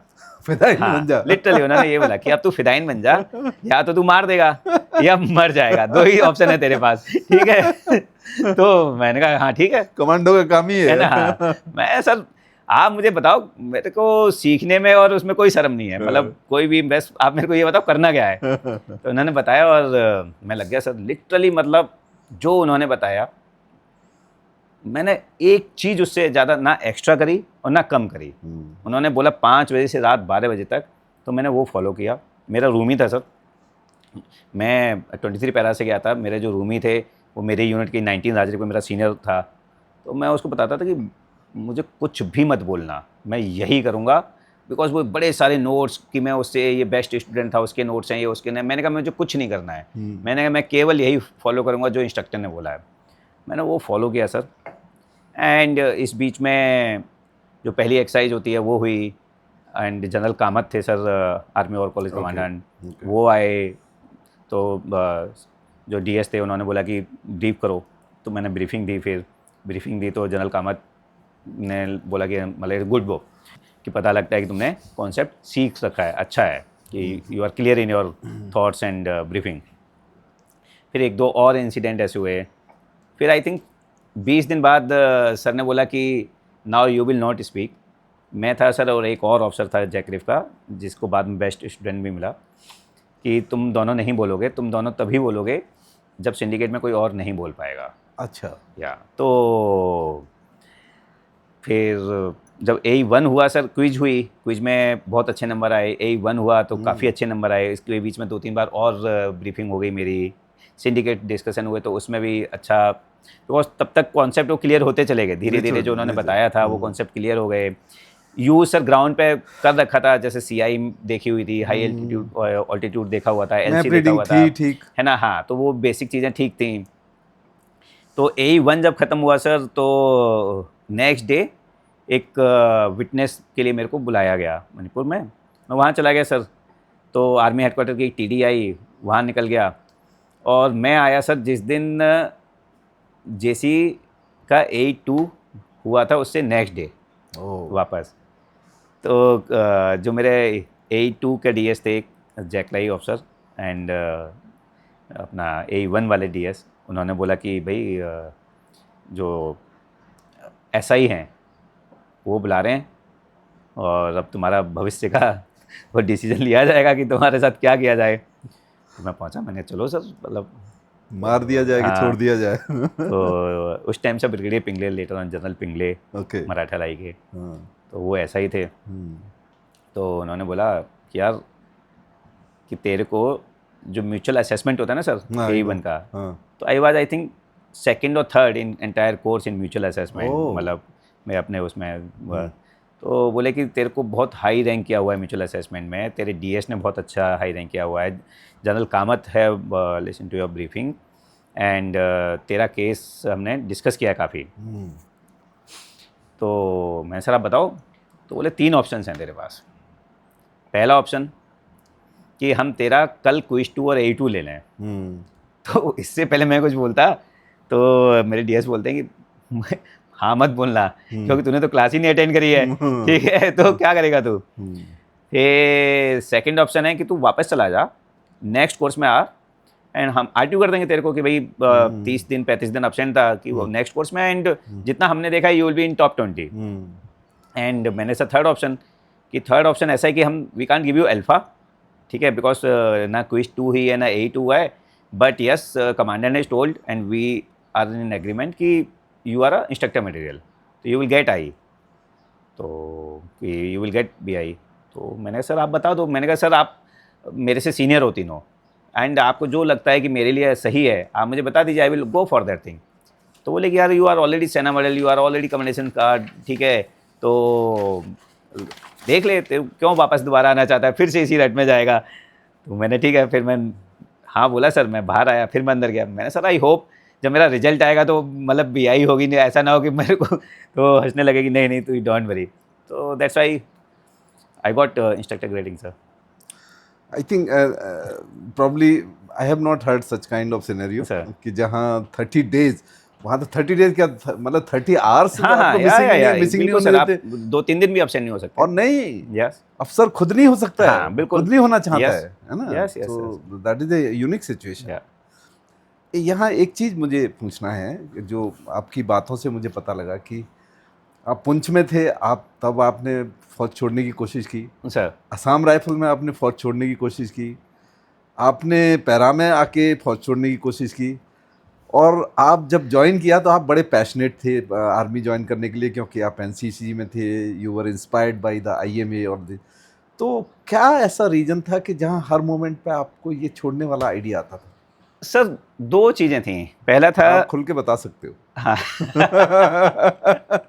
सर नहीं नहीं ऐसे कुछ 2 चीज़ें थी सर कि पहला एक तो ये था कि रीना जो मेरी वाइफ थी वो बार्कलेज के साथ काम कर रही थी। ओके तो वो पहले लंदन में थी। ओके अब क्या हो रहा था सर कि शादी हो गई, then she was working somewhere else, and मुझे लगता था यार कि इस तरह से कैसे चलेगा। तो जब मैं पुंछ गया, अब पुंछ का पूरा टेन्योर हो गया, तो मैंने कहा कुछ एक्शन वैक्शन तो बंद ही हो गए यहाँ पर, ठीक है। तो मैंने कहा पीस भी देख लिया, फील्ड भी देख लिया, कुछ ऐसा तो है नहीं। बिकॉज जब मैं आया था सर आर्मी में, या जब ज्वाइन किया था, तो उस समय उससे पहले कारगिल थी, देन कारगिल के बाद अच्छी खासी CI थी सर। 2003 तक तो अच्छी खासी CI थी। जिस जगह पे हम लोग थे सर पुंछ में, वहाँ 8 जैकलाई थी, हमसे पहले 8 जैकरिप थी, उससे पहले 8 जैकलाई थी। 8 जैकलाई ने अपने एक टेन्योर में वहाँ लगभग 200 मिलिटेंट्स मारे थे सर, उसी जगह पे। तो मैं तो उस तरह से सोच के आया था कि हर दिन जाएंगे, ठीक है, एक्शन हुआ करेगा, फायर फाइट होगी, एलसी पे फायर, कुछ पाकिस्तानी मारेंगे, कुछ मिलिटेंट्स मारेंगे, कुछ मतलब मैंने कहा ये तो एकदम शांति है, ठीक है। तो मैंने कहा अब चलते हैं घर। तो फिर तब तक क्या मुश्किल थे तुमको, 3-4 साल ही हुए होंगे? 2.5 3 साल सर। मतलब जीओसी जनरल भाटिया ने जब इंटरव्यू किया मेरा इसके लिए, तो अच्छा। उनका एडीसी मेरा कोर्समेट था 10 6 पैरा का सर, ठीक है। तो बोलते अबे मेरा एडीसी इज योर कोर्समेट। मैंने सही, गुड फ्रेंड ऑफ माइन। तो वो रिजेक्ट हो गए सर वाइस चीफ से। फिर अच्छा, मतलब your case has gone up to vice chief? Till vice chief तो गया था, वो रिजेक्ट हो गए। फिर मैंने कहा ठीक है चलो, आसाम राइफल मिल गया। तो आसाम राइफल आया सर। अब आसाम राइफल में जब मुझे लगा यार कि अब ये टेन्योर ख़त्म होने वाला है, अब वापस वहीं चला जाऊंगा मैं तो फीस में। तो मैंने डाला सर, सेना मेडल मेरा आया था, एंड मेरा एक साइटेशन गया था सर कीर्ति चक्रा के लिए। तो core commander visited our location, general N K Singh. तो कमांडर ने बताया कि सर इसने ना पेपर पुटअप कर रहा है। तो जनरल एन के ने बोला कि यार हर तीसरे ऑपरेशन में तेरा नाम आ रहा है, ठीक है, ऑलरेडी तेरे को सेना मेडल मिल गया है, ठीक है, एंड कल ही मैंने तेरा साइटेशन साइन किया है केसी के लिए। No no no you can't leave, ठीक है। एंड उन्होंने बोला कि इसका भेजना ही मत तुम मुझे, ठीक है, सेक्टर वापस कर दो इसको। तो मतलब उन्होंने बड़ी देर मेरे को बोला कि नहीं नहीं यार तू कंटिन्यू कर, ठीक है। कोर कमांडर या जनरल एन के। तो फिर वो वहाँ से रिटर्न डाउन हो गए। फिर मैंने चलो कोई नहीं, अब मैं एसएफ में चलता हूँ, वहाँ पे कुछ और नया करेंगे। फिर एसएफ में आया तो आगरा में रेज हुआ। फिर मुझे पता लगा यार कि ये तो आगरा में कई साल रहेंगे, तो मतलब 2-3 साल।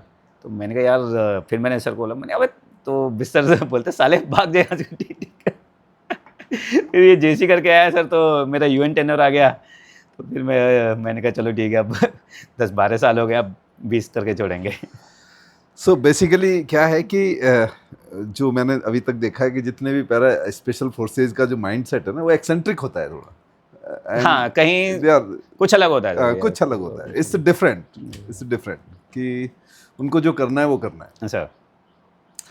हाँ, तो फिर ये आपने यूएन वाली बात की, जो कॉन्गो में आप गए, कॉन्गो गया, वहाँ का क्या एक्सपीरियंस रहा? वहाँ से बड़ा ही अच्छा एक्सपीरियंस है मेरा। इनफैक्ट 6 पैरा के साथ गए हम लोग sir, and 6 para again fantastic unit sir, बहुत ही अच्छी यूनिट है। एसएफ है ना? हाँ सर। तो कर्नल सरफराज सीओ थे सर। कर्नल सरफराज सर, अगर आपने अभी देखा होगा कि उन्होंने जस्ट अभी कंचनजंगा पीक करी है सर, एवरेस्टर हैं। रिटायर हो गए? नहीं सर, ही सर्विंग। ओके। और काफ़ी सारी पीक्स कर रखी हैं। Okay. Mountaineering, he was director in NIMAS. तो उन्होंने निमास को बिल्कुल चेंज कर दिया सर, मतलब एक डिफरेंट लेवल पर लेके गए वो निमास को सर, दिरांग में। तो excellent officer sir, and outstanding adventure. Muslim officer? नहीं sir, he is colonel Sarfaraz Singh sir. His father was, if I am not wrong, sir, Colonel Balveer Singh, who was part of Indian hockey team also. Okay. And he was part of Indian hockey team when, sir, he was cadet in IMA.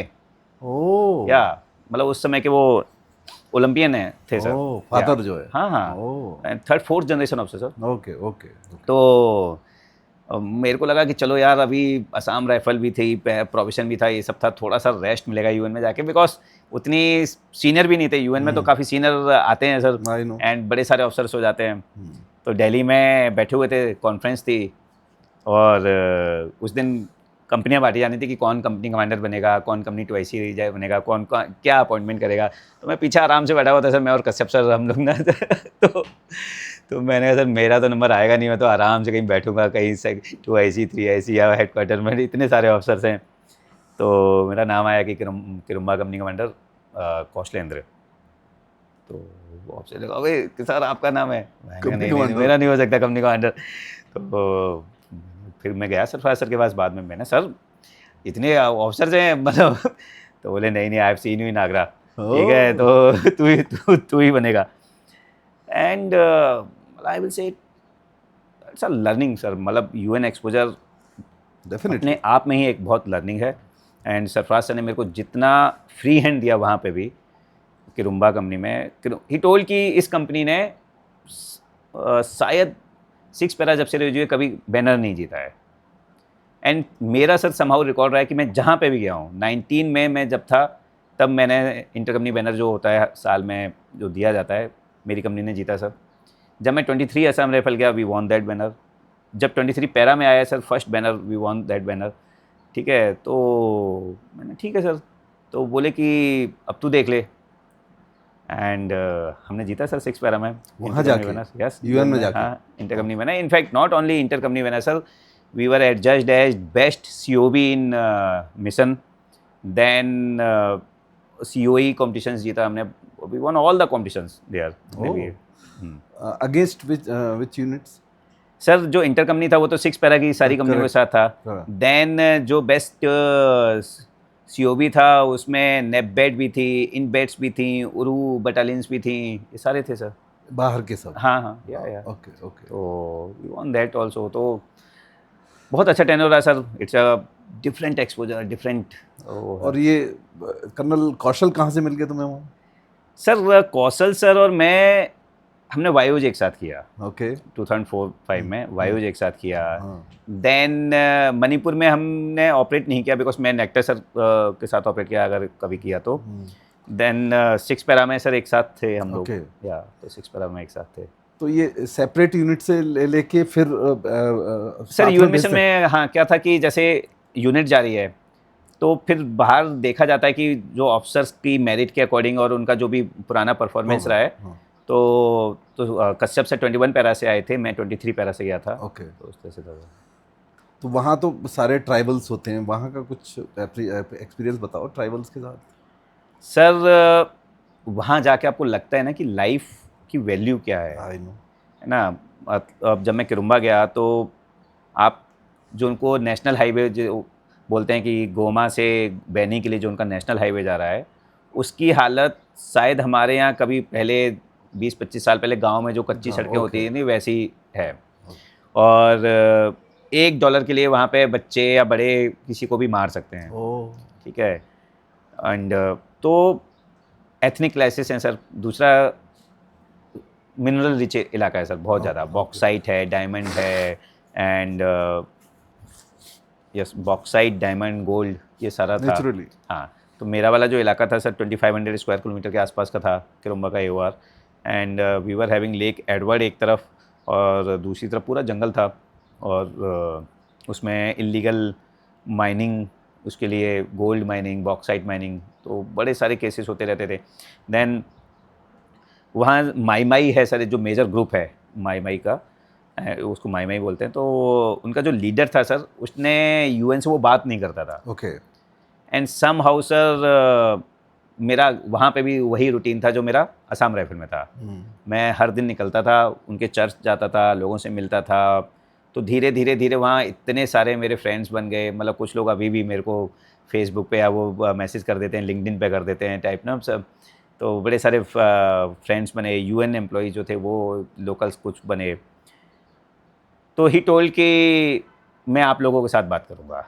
अच्छा। हाँ, कि मेरी क्या terms and conditions हैं। Okay. जबकि वो task DDRRR एक organisation होता है UN का, उनका होता है। ओके तो उसने बोला कि मैं उनके साथ बात नहीं करूँगा, मैं आपके साथ बात करूँगा। ओके। तो फिर हमारी टीम गई सर वहाँ जंगल में जहाँ पे भी उसका कैंप था। एंड देन ही मतलब टॉक विद अस कि मेरे को ये मेरी डिमांड्स हैं, मुझे यहाँ का पूरे एरिया का जनरल बना दो और वो सारा। तो but yes that was an achievement for us कि इस तरह से। डर नहीं लगा वहाँ जाते हुए? सर मतलब मुझे लगता है कि शायद मैं ही ढूंढता रहता हूँ कि डर कहाँ है। मतलब वो मैंने बताया ना सर कि शिकार करना है तो जंगल ही जाना पड़ेगा सर। ठीक है, शहर में तो होगा नहीं, शहर में तो आप ट्रैफिक के नीचे आ जाएंगे। ओके। मतलब वो कभी आया नहीं सर, मतलब लिटरली मैंने कभी सोचा नहीं। कोई इंसिडेंट जो अभी भी नहीं भूलते हो तुम वहाँ का सर? हाँ। वहाँ का सर एक इंसिडेंट था कि सर मेरे पास एक खबर आई कि सब एक गांव था सर वहाँ पर, जो मेरे यहाँ से अगर बाई रोड में जाता तो लगभग 12 घंटे लगते, बिकॉज रोडों की कंडीशन बहुत ख़राब थी। अंदर था सर, गाड़ियाँ भी ऐसी थी, और फ्लाइंग टाइम था 40-45 मिनट्स का। तो कि वहाँ उस गांव में दूसरा जो गैंग ट्राइबल ग्रुप है, उन्होंने अटैक किया उस गांव पर, मास किलिंग हुई हैं, रेप हुआ है, और जो लड़के ऐसे थे जो काम कर सकते हैं लेबरर उसमें, उन सबको ले गए हैं, 200-300 लोगों को। देन वी प्लान्ड कि हम वहाँ जाएंगे, देख के आएंगे, अगर कुछ होगा हाउ वी कैन हेल्प। तो उसमें सर रशियन जो अटैक हेप्टर्स होते हैं यूएन के साथ में, वो लोग आए, हम लोग गए। रशियन अटैक हेप्टर्स ऊपर फ्लाई करते रहे, हम लोग नीचे उतरे। एंड लिटरली जैसे मूवीज़ में दिखाते हैं ना सर कि घर टूटे हुए हैं, ब्लड दरवाज़ों पे खून लगा हुआ है, नीचे ज़मीन पे, मतलब बहुत बहुत बुरी हालत थी। पूरा सुनसान पड़ा हुआ है गांव। फिर थोड़ी देर हम घूमे, आसपास घूमे, तो 2-3 लोग जो झाड़ियों में छुपे हुए शायद हमें देख रहे थे, उन्होंने देखा कि यूएन के चॉपर्स लोग आ घूम रहे हैं, लोग आ गए हैं, तो वो निकल के आए। देन उन्होंने बताया कि सर 200-300 लोग हैं जिनको वो लेके चले गए हैं अभी भी। बट वहाँ क्या है सर कि आपको पता होगा यूएन के ना डिफरेंट शेड्यूल्स हैं एंड टास्क हैं। मतलब हम, अगर यही इंडिया होता तो मैं तुरंत लॉन्च हो जाता कि चलो जाते हैं, ऑपरेट करते हैं, उनको छुड़वाते हैं या वो सारा चीज़ें करते हैं। वहाँ पे ऐसा नहीं है। वहाँ पे यूएन आपको ऑपरेशन के लिए अलाउ नहीं करता है। आप फायर तभी खोलेंगे जब सेल्फ प्रोटेक्शन के लिए, या अगर आपके सामने किसी सिविलियंस को उनको मारा जा रहा है और आपको लगता है कि यहाँ पे फायर खोलना पड़ेगा। अदरवाइज़ आप मतलब ऑपरेशन लॉन्च नहीं कर सकते हैं वहाँ। तो वो एक जगह, मतलब मेरे को लगता है यार कि अदरवाइज़ वहाँ और नॉर्थ ईस्ट में सर अंतर इतना है कि जो लोगों का कलर है वो अंतर है, नहीं तो टेरेन वैसा ही है सर, लोगों बाग वैसे ही रहते हैं, काफ़ी खुश रहते हैं। एंड बट शायद उनके पास अभी मिनरल बहुत ज़्यादा हैं, एंड जो कुछ कंट्रीज़ हैं बाहर की, वो उसको तब तक लूटते रहेंगे जब तक वो खाली नहीं हो जाए। वहाँ पे आपको सर सड़कें नहीं हैं, लेकिन लैंडिंग स्ट्रिप्स मिल जाएंगी, ALGs मिल जाएंगे, जहाँ पे चॉपर्स आते हैं या छोटे जहाज आते हैं, उनमें वो सारा इलीगल गोल्ड और वो सब भरा जाता है और निकल जाता है। तो ये इलीगल माइन करने वाले लोग उसी कंट्री के हैं ना? सर इलीगल जो माइनिंग निकाल रहे हैं वो उसी कंट्री के हैं, बट वो जो जहाँ जा रहा है वो सब बाहर जा रहा है। Oh, yeah so these are basically insurgent group doing सब। वो, हाँ सर, ये इंसर्जेंट ग्रुप्स को वही फीड कर रहे हैं ना सर, ओके, फीड वही कर रहे हैं। बाहर के कंट्री मतलब यूरोपियन? सर अब जैसे एलिगेशंस हैं रुवांडा के ऊपर, जो एक M23 ग्रुप है सर, अगर आप गूगल करेंगे अभी तो कुछ दिनों पहले गोमा, जहाँ पे फोर्स हेडक्वार्टर होता था, उसको M23 ने कैप्चर कर लिया था। That M23 group is supported by Rwandan people और यू कैन से गवर्नमेंट। तो लोग बोलते हैं कि भाई रुवांडा वो कराता है ताकि वो स्टेबल रहे ना, एंड उस एरिया में जितना भी माइनिंग और वो सब रहेगा वो M23 कैप्चर करना चाहता है। और काफ़ी इलाका है जो M23 रूल कर रहा है सर। देन कई सारी यूरोपियन कंट्रीज़ हैं सर जो वो करा रही हैं माइनिंग, इलीगल माइनिंग करा रही हैं सर। कौशल, आपने एक बात बोली कि आप जहाँ भी गए वहाँ आपको बैनर मिला, चाहे वो 23 असम था, चाहे वो पैरा स्पेशल फोर्सेज 23, फिर इसके बाद आपने यूएन में भी लिया। बट एक बात और भी है कि जहाँ भी आप गए वहाँ आपको कमेंडेशन कार्ड मिला। हाँ सर, मतलब सेना मेडल भी मिला, और जहाँ भी गए वहाँ कुछ ना कुछ आपको मिला। 23 para I got sir northern army commander commendation, and UN में I got UN force commander commendation sir, and also Himalayan रेड्डी also you got something for that. Yes sir. But एक जगह और है जहाँ आपको आर्मी मार्क्समैन यूनिट, जहाँ भी आपने कुछ स्पेशल किया, वहाँ भी कुछ मिला। उसकी भी थोड़ी सी बताइए कि क्या एक्चुअली आपने डिफरेंट किया जिसकी वजह से आपको वहाँ फेलिसिटेट किया गया। Sir army marksmanship unit, AMU जिसको बोलते हैं, एक तो पूरे वर्ल्ड में 2 हैं। ओके। एक US में है सर, अच्छा, और एक इंडिया में है। ओह, इनफैक्ट US वाली पुरानी है। ओह, तो जब हुआ क्या था सर कि शुरुआत में जब नेशनल गेम शुरू हुए शूटिंग के 1956 या कुछ में सर, तो इंडियन आर्मी की परफॉर्मेंस उतनी अच्छी नहीं थी। ओके। क्योंकि Indian army combat weapon use करता है और गेम्स में दूसरे वेपन यूज होते हैं, तो उनका दोनों का थोड़ा सा प्रैक्टिस, होल्डिंग्स, उस कई चीज़ों का अंतर आ जाता है। डेफिनेटली। या तो लोगों आगो तो सिविल में काफ़ी हंसी उड़ाई गई कि यार फौजी हैं, इनको तो निशाने नहीं लग रहे हैं। तो आर्मी डिसाइडेड कि यार हम एक आर्मी मार्क्समैनशिप यूनिट बनाएंगे। उस टाइम पे आर्मी शूटिंग टीम बनी sir. Army shooting team, army node बनाया गया शूटिंग के लिए, जो EME सेंटर में बनाया गया सर पहले। उसी को शिफ्ट किया गया बाद में सर मऊ में।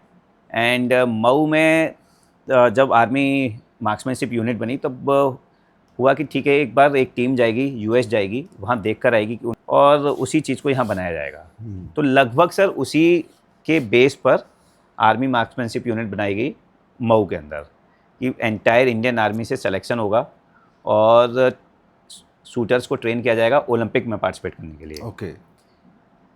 तो अगर हम कुछ साल पहले की बात करें सर, तो जो इंडिया में इंडिविजुअल मेडल्स थे 4, उसमें से 2 आर्मी मार्क्समैनशिप यूनिट के हैं, कर्नल राठौर का सर एंड सूबेदार अपना ऑनरी कैप्टन विजय साहब का, ओलंपिक का। ओके या तो 50% कंट्रीब्यूशन एएमयू का था सर। अभी मनु भाकर ये लोग और लेकर आ गए, तो वो है। एंड जो फैसिलिटीज़ हैं सर वहाँ पर, वो उसी इस तरह से बनाई गई हैं, डेवलप करी गई हैं। शूटिंग रेंज 10 मीटर की, 25 मीटर, 50 मीटर, 300 मीटर, वो सारा कि आप जितने भी ओलंपिक इवेंट हैं शूटिंग के, वो वहाँ प्रैक्टिस कर सकते हैं। कोचेस को वैसे लेके आया। तो वहाँ सर पी चेंज हुई, जो हमारे यहाँ बोला जाता है कि किस तरह से ऑफिसर्स, कितने ऑफिसर्स होंगे, कितने जेसीओ रहेंगे। तो इन्फेंट्री स्कूल की पी चेंज हुई, पीस एस्टेब्लिशमेंट। तो जब वो हुआ तो उसमें एक GSO 1 की पोस्ट क्रिएट करी गई सर। एंड कि GSO 1 एक GSO 1 रहेगा जो आर्मी मार्क्समैनशिप यूनिट को देखेगा। ओके। एंड पता नहीं सर, बट मेरे को सेलेक्ट किया गया उसके लिए कि तो मैं पहला GSO 1 था वहाँ। तो जब मैं पहुँचा सर, तो मेरे को बताया गया कि अभी तक जितना भी पैसा अलॉट होता है वो कभी भी 100% यूज नहीं हो पाया है, 60-70% लैप्स हो जाता है। वो एएमयू क्या पूरी इंडियन आर्मी में लैप्स वो लैप्स हो जाता है। तो मैंने कहा कि अच्छा, तो वहाँ सर क्या है, वेपन प्रोक्योर करते हो आप, कोचेस, इंटरनेशनल कोचेस को हायर करते हो, नेशनल कोचेस को हायर करते हो, वेपन आते हैं, एम्युनिशंस आते हैं, सामान आता है जो शूटर्स को चाहिए अपने कॉम्पिटिशन्स के लिए। देन उनको आपको बाहर भेजना होता है वर्ल्ड कप में पार्टिसिपेट करने के लिए, कहीं एशियन गेम्स पार्टिसिपेट करने के लिए या एक्सपोजर के लिए। तो उसकी सारी कोऑर्डिनेशन करना, एम्बेसीज़ के साथ कोऑर्डिनेशन करना, वो सारा चार्टर ऑफ ड्यूटीज़ मेरा था। Entire training and procurement was my responsibility. तो सबसे पहले मैंने देखा कि भाई सीखो। एंड तो एक वहाँ जेसीओ साहब थे, जिले साहब। तो मैंने उनसे पूछा कि साहब प्रॉब्लम आती कहाँ है, मतलब डिले हो जाता है या क्यों नहीं होता। तो उन्होंने बताया कि सर एक तो क्या होता है कि हम मार्केट सर्वे में बहुत डिले कर देते हैं, फिर जब फाइल IFA के पास जाती है तो वहाँ बहुत डिले हो जाता है। फिर IFA बड़े सारे ऑब्जर्वेशंस देते हैं एंड फिर हमारे पास आती है, फिर उनके पास जाती है, तो उसमें 3-4 महीने लग जाते हैं। तो मैंने कहा अच्छा। तो मैं सर नेक्स्ट डे मैंने पूरे दिन उसको पढ़ा, अगले रात में पढ़ा, आई थिंक नेक्स्ट डे और एक दिन और लगा के जब मैंने पूरा समझ लिया तो मैं IFA के पास गया sir. IFA was a lady and मैंने मैम को बताया कि मैम ऐसे से है, ये जो चीज़ है ना ये फ़ौज में सिखाई नहीं जाती है और मैंने इससे पहले करी भी नहीं है, मेरे लिए ये बिल्कुल नया है। तो आप मुझे ये बताओ करना क्या ये है? करना क्या है। तो उसने बोला कि आप पहले ऑफिसर हो जो आके मेरे से ये कह रहे हो कि आपको नहीं आता है। तो मैंने कहा नहीं आता तो नहीं आता है, नेचुरली आपको सर 100% चीज़ें नहीं आ सकती। अभी भी बहुत सारी चीज़ें ऐसी हैं जो मुझे हर दिन लगता है कि मुझे ये चीज़ें सीखनी है। बिल्कुल, जब भी मुझे टाइम मिलेगा तो मैं सीखूंगा। तो मैंने कहा हाँ मैम मेरे को नहीं आता, तो आप मेरे को बताइए कैसे करना है। तो उन्होंने पूरा मेरे को बैठाला सर, उन्होंने मेरी ही फाइल मेरे सामने खोली। लेकिन सर देखिए आप ये जो चीज़ें लिख रहे हो ये एज पर ऑथोरिटी है ही नहीं। अगर आप ये कहेंगे कि मैंने टिकट की बुकिंग इंटरनेशनल शूटर्स जो बाहर जाने थे और मैंने किसी भी प्राइवेट वेंडर से करा ली है, बोले कि गवर्नमेंट के तो ऑर्डर्स हैं कि आपको या तो बामर लॉरी से कराना है या गवर्नमेंट वेबसाइट से लेनी है, इंडियन एयर इंडिया से। सिमिलर वे में कुछ नहीं। तो उन्होंने बोला कि भाई उसी तरह से अगर आपको हथियार चाहिए तो आपको उसका एक्सप्लेनेशन देना होगा, पूरा बताना होगा। तो मैंने कहा ठीक है। मैं गया सर, मैंने उसको सब कुछ चेंज किया। अगले दिन चेंज करके थर्ड डे मैं वापस फिर से आ गया कि मैम ये फाइलें हैं 3, अब आप एक बार ये देख लो कि ये सही है। तो उन्होंने कहा मतलब, मैंने कहा आप एक बार पढ़ लो, अगर आप बोलोगे कि ये सही है तो मैं इसकी उतनी जितनी कॉपियाँ चाहिए होती हैं वो बना के आपके पास कल लेके आ जाऊँगा, आप साइन कर देना। और अगर नहीं है तो आप मुझे बता दो कि क्या इसमें और करना है, क्या गड़बड़ है, ठीक है। एंड उन्होंने कर दिया सर कि हाँ ये ठीक है, आप इसमें ये और चेंज कर दीजिए। मैं गया, वो चेंज किया सर, फिर अगले दिन मैं आ गया बाय हैंड लेके, मैंने कहा आप साइन कर दो। एंड उससे अगले दिन हमको वो फाइल साइन हो गया कि तो जो फाइल 3-4 महीने लगा देती सर वो 4 दिन में साइन हो गई। उसके बाद सर उसी फाइल के पास साथ मेरे को जाना होता था कमांडेंट के पास तो मैं कमांडेंट थे सर जनरल तनेकर पैरा के, मैं सर के पास गया and sir was so helpful, may be because of para connect था या कि वो चिड़िया लगी हुई है आपके भी वो, तो मतलब कई बार तो ऐसा भी हुआ कि कमांडेंट ऑफिस से बाहर निकले, मैं बाहर पहुंचा तो उन्होंने बोला क्या हुआ, फाइल साइन करानी है, मैंने कहा हाँ, तो बोले अच्छा चल ठीक है, वो अंदर गए, उन्होंने फाइल साइन कर दी कि देख लिया, मैंने कहा हाँ देख लिया सर, IFA से हो गया, वो सारा हो गया। तो वो चीज़ें जो 5-6 महीने लगाती थी सर, वो 1 हफ्ते में ख़त्म होने लगी। तो मैंने अक्टूबर में टेक ओवर किया, दिसंबर तक 100% फंड हमने यूटिलाइज़ कर लिया सर। एंड फिर मिशन ओलंपिक विंग जिसके अंदर आर्मी मार्क्समैनशिप यूनिट आती है, आर्मी स्पोर्ट्स इंस्टीट्यूट आता है, ARN आती है रोइंग की नोड, देन घुड़सवारी जो नोड है हमारी वो आती है, एक याच नोड है वो आती है, 5 नोड्स हैं। तो वो जो बाकी 4 ने बोला कि हमारा पैसा यूज़ नहीं होगा, तो वहाँ जीवन था मेरा एक बड़ा ही अच्छा दोस्त है कर्नल शैलेंद्र। तो मैंने शैलेंद्र को बोला कि यार एक काम कर, अगर किसी का पैसा बच रहा है तो तू मुझे दे दे। तो उसने बोला जनवरी आ गई है, कर लेगा कि मार्च से पहले तो तेरे को क्लोजिंग करनी पड़ेगी सबकी, तो सामान भी चाहिए होगा। मैंने कहा मैं कर लूँगा, मैंने कहा डोंट वरी, तू भेज दे, मेरे को पैसा अलॉट कर। And we finish that also. हमने सर वो पैसा अलॉट कराया, पहली बार आर्मी मार्क्समैनशिप यूनिट में इतने वेपन्स आए सर, इतना एम्यूनिशन आया। बिग बोर जो सेक्शन था उसके पास वेपन्स कम थे, एम्यूनिशन नहीं था। मतलब दे टोल्ड मी कि सर पहली बार ऐसा हुआ है, मतलब अब कई साल तक हमारे ये वेपन चल जाएंगे उस तरह से ना। मैंने कहा तुम बताओ क्या चाहिए, कौन से वेपन चाहिए, क्या चाहिए। देन एक बॉयज स्पोर्ट्स कंपनी होती है सर, तो जो टैलेंट है, नया टैलेंट है, वो बच्चे ही हैं जो आपको फीडर वो लेने हैं। अब ये बॉयज स्पोर्ट्स कंपनी एक लखनऊ में थी सर और एक अहमदनगर में थी। कोई हमारा ना कंट्रोल था ना कुछ हमें पता था कि क्या हो रहा है। कहने के लिए वो शूटिंग की बॉयज स्पोर्ट्स कंपनी थी। Then I spoke to brig MT and brig MT again मैंने बताया सर कि मेरे को बहुत अच्छे सीनियर्स मिले मैक्सिमम टाइम। तो ब्रिग एमटी ने बोला कि तुम ट्रायल कराओ। मैंने ट्रायल कराया sir, I think 30-60 cadets were there इस बॉयज स्पोर्ट्स कंपनी में। 60 में से केवल एक लड़का था सर जो फिट था शूटिंग के लिए, 59 वर नॉट फिट।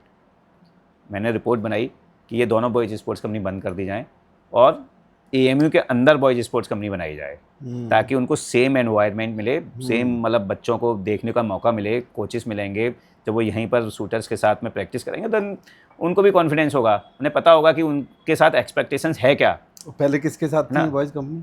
एक सर सिग्नल की होती थी एक तो शायद, नहीं सर, एक GR सेंटर में थी और एक मैक सेंटर में थी।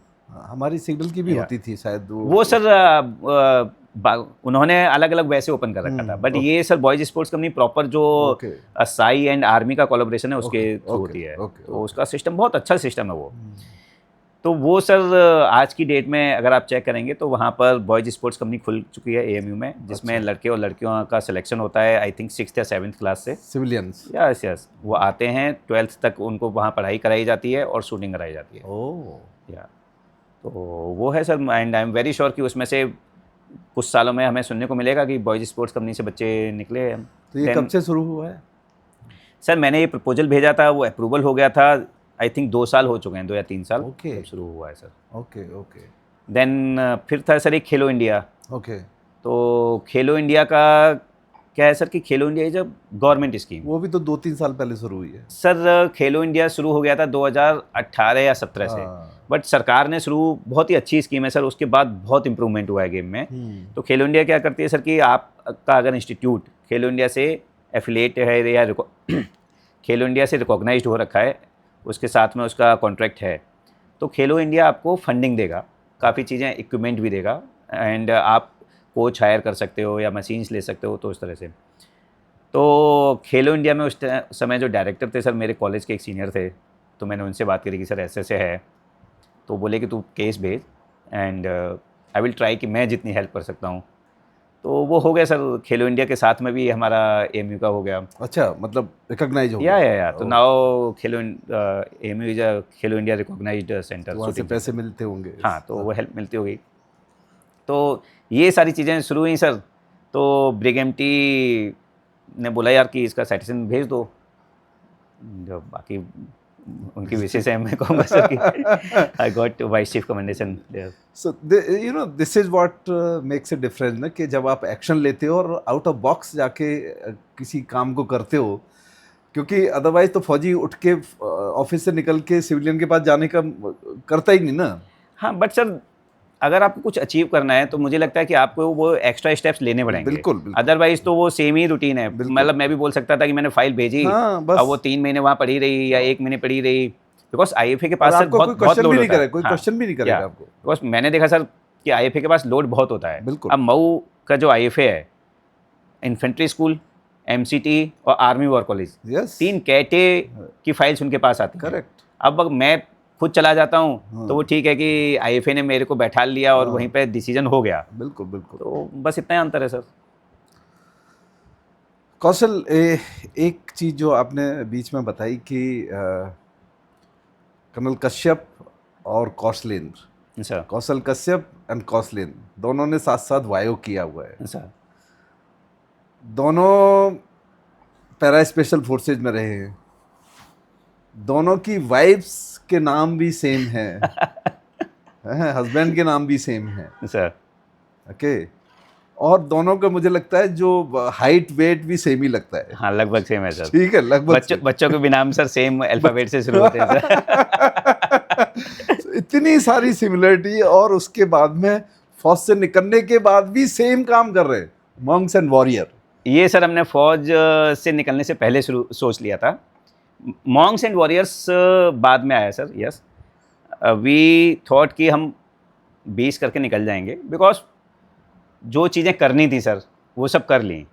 मतलब अगर इसके आगे करते तो कोई हमें ये नहीं बोलता कि, मतलब मैं बोलता कि मुझे रैली भेज दो या किसी एडवेंचर उसके लिए भेज दो, तो बड़ी सारी चीज़ें वो थी। मतलब एंड ऑफिस में बैठ के फाइलें वो कर रहे होते। तो हमारा था कि हमने जब यूएन में थे तब एक आध बार बात हुई। वैन उसके बाद जब कश्यप सर 52 कमांड कर रहे थे तब हमारी काफ़ी बात शुरू हुई कि भाई प्लान करते हैं, कुछ करते हैं। तो initially we started with security, AI security sir.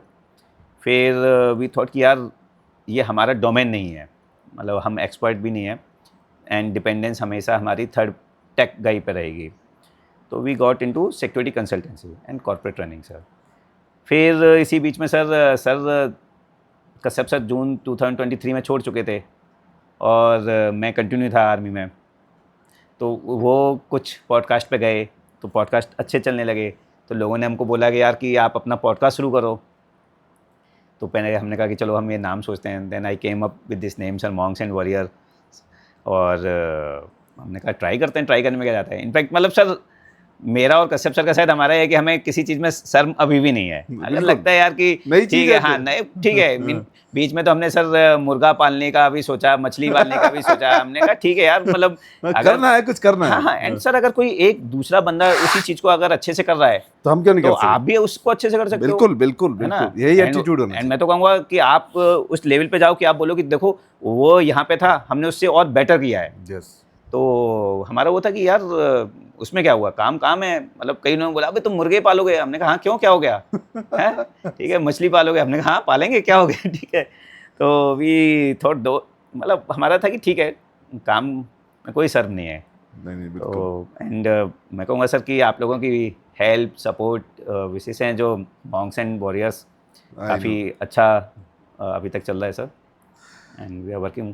In fact आपने जो बात कही ना कि उन्होंने कुछ पॉडकास्ट देखे, सर सबसे पहले आप ही का था। यस सर, आई नो, पता है सर मुझे, सबसे पहले तो आप ही का था sir. And I take that credit. Yes yes, बिल्कुल बिल्कुल सर, बिल्कुल।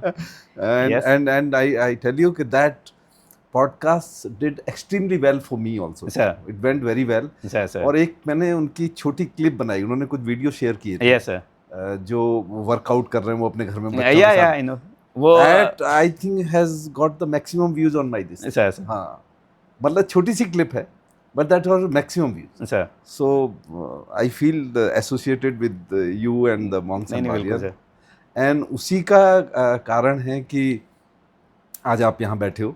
करेक्ट क्योंकि सर। जब आपने एक बार ग्रुप में बोला, जब मैंने, क्योंकि यहाँ ग्रुप बना रखा था रनिंग का, and Sir, you yes, sir. volunteered and that is the way we met. Sir बिल्कुल sir, Then we came to know कि you are part of Colonel Kaushalendra also.